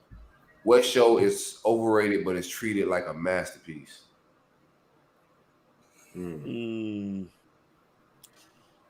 Oh, Spence, I know. start. Let Spence go first. Spence, okay, yeah, Spence, you go. Yeah, go. Lost. You ever watch that shit? Oh, Lost? no. But I'm gonna tell you why I didn't watch Lost because I started to get into it and I heard it was really good, but it was already done by the time I heard it, and I heard it ended so horribly. I was like, oh, thank you. Then I can just see Harlan just said that it's great to the end, but you can't tell me the end's going to suck. Like I'm a huge Game of Thrones fan, but the end is terrible, so I don't be wanting to tell nobody to get into That's it. why I never started. Bro, hell no. No, that shit's amazing, bro. I'm not gonna let the end of the Game of Thrones. I did start it. No, It's that shit's so amazing, heartbreaking. bro. But it's so heartbreaking. But that's the thing, though. It's so fucking good, though, bro. No, that shit's amazing, bro. I didn't let the ending fuck up how fucking amazing Game of Thrones was. That shit was my favorite but I'm fucking show. saying I don't want to tell. No, I get what you're saying. Get their heart broke like that, bro. Like, but the build up is so fucking good, man.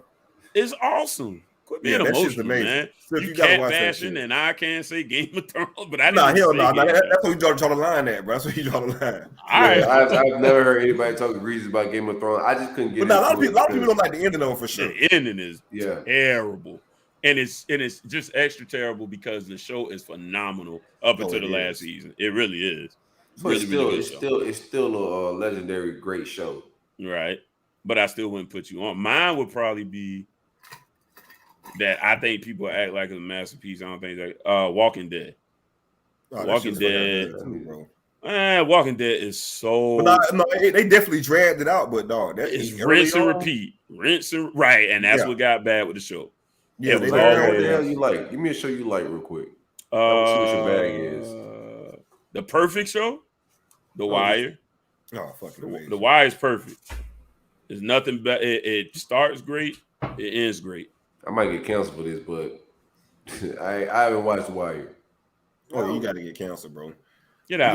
You got to start your fucking HBO binge tonight, bro, because you slipped on. Turn his mic off. I watched a lot of HBO shit, but I have not watched The Wire. I watched like episodes here and there, but I haven't watched the season and got into The Wire. But you gotta watch it. You gotta watch it now, especially because the dude just passed. Like you gotta go back. And watch for sure. I'm gonna check it out. Yeah, excellent show. That's probably amazing, bro. That character is fire.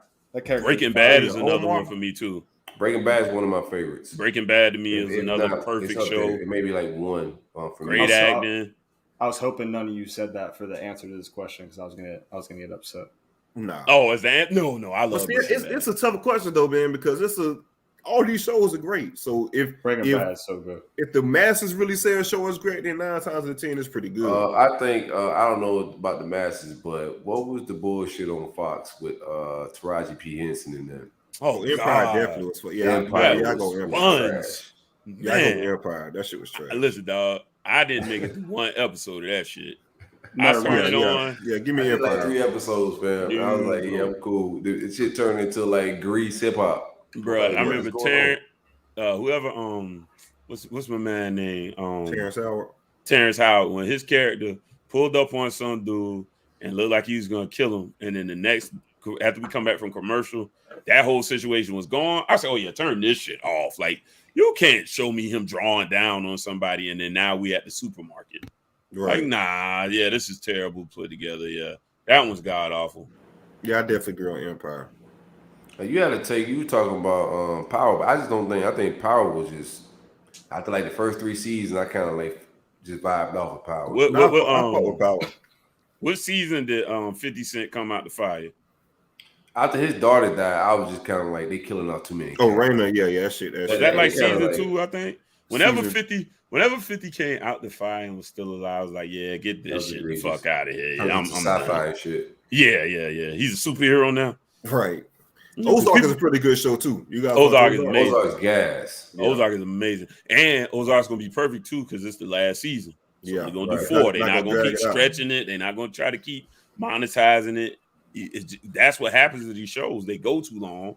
But And you then can't we blame just it get because the goofy. money is good. Oh yeah, the money. Yeah. But I'm just speaking from the artistic standpoint. Yeah. Yeah, from an art standpoint, that's what these shows tend to fall off. So that's why I usually have a problem is when they just keep going. When the truth is, hey man, this story is done. Let's write a new story. Right. So that was a good So, question. Though. I like Let's that. spin off real quick. Give me you guys' best Netflix show on Netflix. Period. What's the best show on Netflix for you guys That they started or that you could just stream. that they started Netflix original? That they started. It's got to be Ozark. Is that a Stranger Things for me? I was gonna say Stranger Things is an original, right? Because Yeah, that's the word. I'd probably say that. Strange Things is good. Yeah, I like Strange Things a lot. I like into that a show lot. heavy. I'm gonna give you guys a suggestion. I don't know if What's you guys Strange saw Things it. about, real quick? It's kind of weird. That's what I was about to say. That's the only reason. Yeah, it's kind of weird. Like some kids, right? Man, I don't know. There's Yeah, it's an hard to upside down- explain. It's There's hard a to up- explain. This there's shit a is up- fire as fuck though. Like it's really fire. No lie. But it's hard to explain. I tell you why you would probably like it if you did get into it. It's closer to like our childhood. So it has a lot of retro feel to it. But it don't feel cheesy and corny when they do it.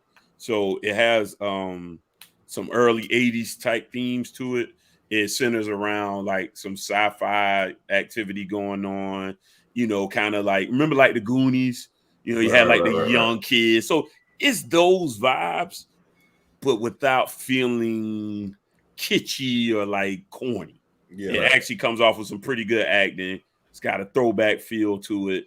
And it's got a cool sci-fi twist to it as well. So yeah, it's like I said, it is kind of hard to put into words. That's why I wasn't gonna say that one, because see how all of us was like, this is good, but how do you describe it? Yeah, it's Right. Yeah. There's an Yeah. alternative. Not There's as an good. alternative universe, basically called the Upside Down, and it's like everything that's happening in real time, but upside down. Yeah. And I know it's not going to make sense right now. Yeah. But you watch it. I'm not watching. You would be into it. I thought the same I thing. think you like it. It's a pretty good show. The last one before we get out, though, I like on Netflix, Daredevil. You guys haven't That was the shit. Daredevil was fucking I haven't. amazing. I gotta catch up on TV. I haven't. Oh, Spence, Never dog. tried that. Watch Daredevil, man. That shit's amazing. Yeah. Both of y'all Punisher's should pretty watch good too, Daredevil. but Daredevil's the shit. Yeah, that shit. Have fucking y'all amazing. watched? Have you watched the Malcolm joint with Ali, the Blood Brothers joint? I did. Yep. I might need to check that out. But That's a good little cold. doc, man. Yeah, About an hour and 20, maybe 30.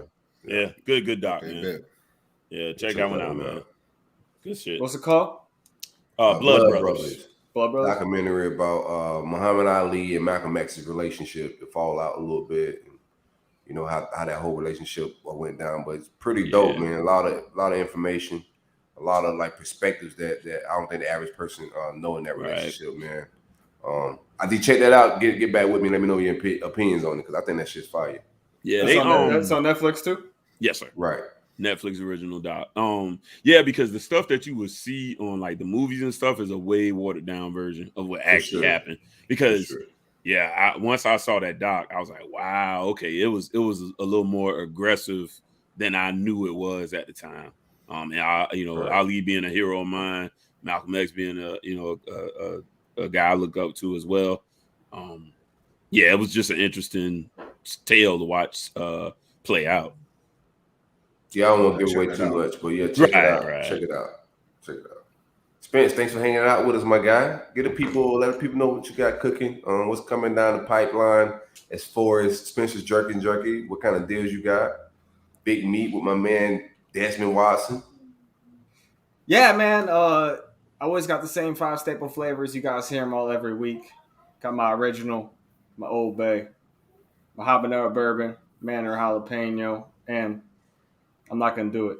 So who wants to do it? You say lemon pepper? Lemon pepper. There it is. You do it after lemon pepper, know? Spence. Yeah. Pay attention My to bad. that. My bad. You can teach me. Yeah, how you to gotta do it after. ad reads later. Besides that, you know, I got my whole new Desmond Watson signature line on my website. Every single item you buy directly supports Desmond Watson. Basically, it's all made to order the same way my jerky is. Literally, they print the shirts when you order them. Locally sourced cotton? I think they source it in Texas, most of them. Or at least Larion's. I know Larion's is in Texas right now. I checked the tracking number before. I figured you'd ask me about it. Yeah, big fabric out there in Texas. Yeah.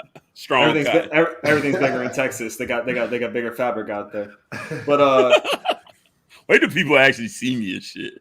Big fabric, right? It's not that big. like this jersey I'm wearing is a 2A. Right. Motherfuckers would be expecting me to be a giant when they see me. Like, he big, he ain't that big. Yeah. But yeah, man, every item you buy from that, I think you're a giant. Yeah, me and Spence done been in the same place before, yeah. You know, but every item you guys buy from that line, it's got Desmond's signature on it. You know, even in the thread, you know. Sook got the hat. I think he reached for it maybe right now if you're on video. But yeah, that's actually that's actually Desmond's signature right there. You know, so every item you get off those, we got gym shorts, we got t-shirts, we got hats, beanies, you know, whatever you guys want. All the money goes right to him for those, you know. If you buy jerky, it goes to me. But if you buy any of that stuff, you know, all that money goes right to Desmond. So support our student athletes. You know, I'm just capitalizing off their NIL shit. Yeah. Staff ain't jumping your DMs about that about shooting my man that free food. Yeah, Watson 400 pounds. They're trying to keep him on the weight, bro. You know, jerky. Jerky. That's why it's got all natural ingredients. You know. Yeah, and jerky source produce. Mm-hmm. And Larion, you keep talking about your gluten allergy and shit. I can make it without the gluten, bro. There's one ingredient that has gluten. The soy.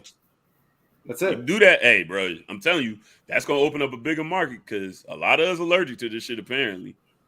So you get us some gluten-free shit, I'm definitely on it. And I love beef jerky, bro.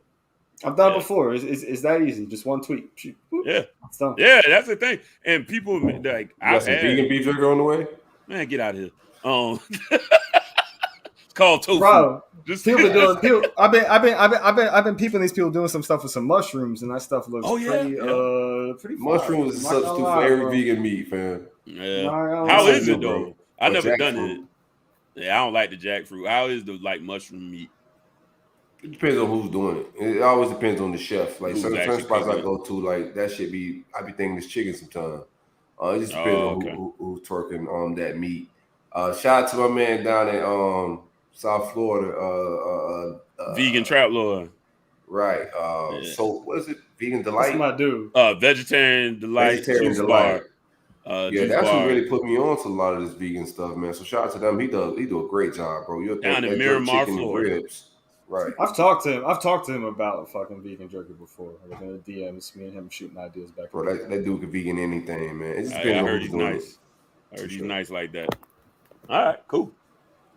All right, Spence, man, we're gonna get up out of here, man. Keep it moving, a little fellas. Got a few more topics. We had 3 hours, though. I gotta get up out of here. All right, Spence, it's been real, bro. Good to see you, fellas. Yes, sir. Already. I need that lemon pepper. Oh man, that's, bruh. I wonder when we gonna do a show under 3 hours. That's what I want to know. Right. Football, when all this big three, when we ain't got no football shit to talk about. We're gonna talk about shows then. We're gonna do a TV breakdown every week. For sure. Right. It's a lifestyle show. It ain't just football, it's a lifestyle show. But definitely tap in with the wire though, bro. Definitely. No, I'm gonna finish that.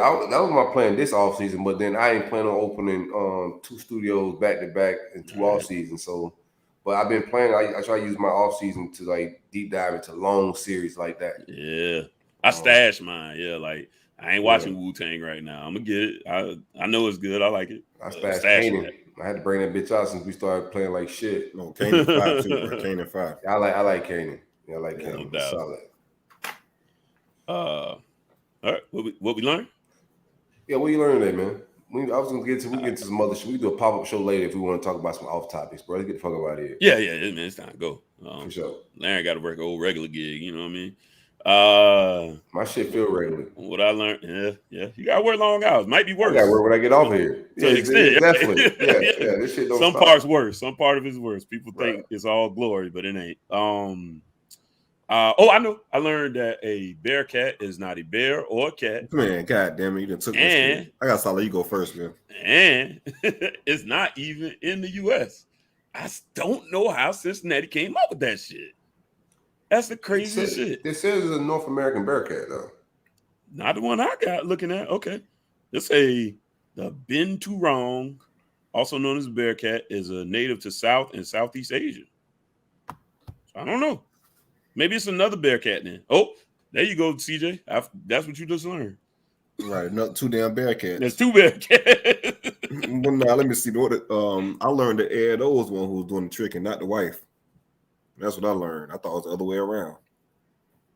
Okay, so all right, here goes something else I just learned, right?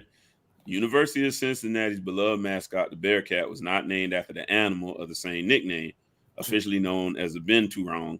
The origin of the Bearcat comes from the last name of UC football fullback and team captain Leonard Teddy Bear. So where did the cat come from? Yeah, I don't know. It's from Teddy Bear, though. I don't know. They should have been the Cincinnati Teddy Bears. Right. Or the Bears in general. Imagine losing to a teddy bear. We just took a loss to Teddy Bears. That's a rough loss. Teddy Bears has put 21 on us. Let's see. During a football game against Kentucky Wildcats, Norman Lyon, UC cheerleader and editor of the student paper, created the name Bearcat through a play on words, using the Wildcats' name against them. He chanted in support of Bear, referring to him as Bearcat. That's a big stretch, bro. I don't know. I still don't even know what I just read. But me neither. Yeah, it makes a lot of sense to me. But whatever. What did I learn today? I learned that I did not put Emory Jones on the Heisman watch. I went through the first 3 episodes of my Gator Talk, and I did no such thing to happen. So that's what I learned. How the hell you went through all that? And you don't know I asked you in Gator Talk, but whatever. Because I ain't know, bro. I'm going to find the clip. Yeah, thank you, Harlan. I know I remember asking. I'll go back and listen. Yeah, find it. I'm here for it, fam. I don't mind being wrong. I've been wrong before. I'll be wrong again. But yeah, but I'm tired of having to do the homework because you're wrong. You never done it. You gotta at least do it once. I remember when somebody said they would take dinner with Jay-Z over the money. You keep saying it. You keep making said that shit. You and Kel. Shout out, Kel. I smoke a lot of weed, bro. You're probably right. You definitely said that shit. Because I remember listening going. On your reputation, I'm not banging on it, bro. I remember listening going, what the fuck? You got me mixed with Kel, fam. No, that's you, bro. Because you I'm said I know the vibes. I might even eat some steak. Yeah, I remember, dog. I remember this. Anyways, let's get out of here.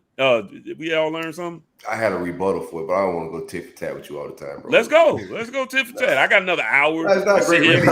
All the time. It's not very good radio. I don't want you to go tit for tat. Yeah, you don't give a damn. You do it anyway. Oh, I kept this man's lighter. Shout out to him. No doubt. We gotta get some exit music, outro type big 3 roll-up vibes, whatever. People know what I'm talking about. I appreciate y'all for hanging out with us. Be sure to check out 26 Degrees. Be sure to check out Stadium Miguel. Be sure to check out Double Fries, No Slaw, all the affiliates, Coach Uncut Podcast, anything with a big 3 roll-up, Smoke Screen. Be sure to tune in, vibe out. Oh, man, always got some smoke. Tell the people where they can find you at, my guy. Take it off mute. Yeah, so make sure you ain't on mute. yeah, I ain't on mute now, but everywhere, dog. Everywhere. I'm about to start trying to do YouTube pretty soon, but yeah, I got to get a backdrop like Larry on StreamYard. Yeah, get your little green screen, bro. Yeah.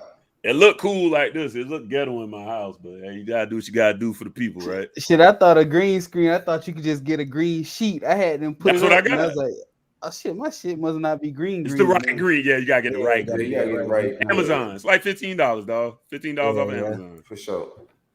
No doubt. Be sure to check us out. If y'all haven't subscribed to No Cap on Patreon, y'all doing yourself a disservice. I got some more ideas cooking up for Patreon when all this ends. We're gonna keep this shit rolling. Be sure to tune in each and every Sunday, man. We vibing and kicking the same old crew. Get in that line early because once it's full, it's full. And we out. For sure.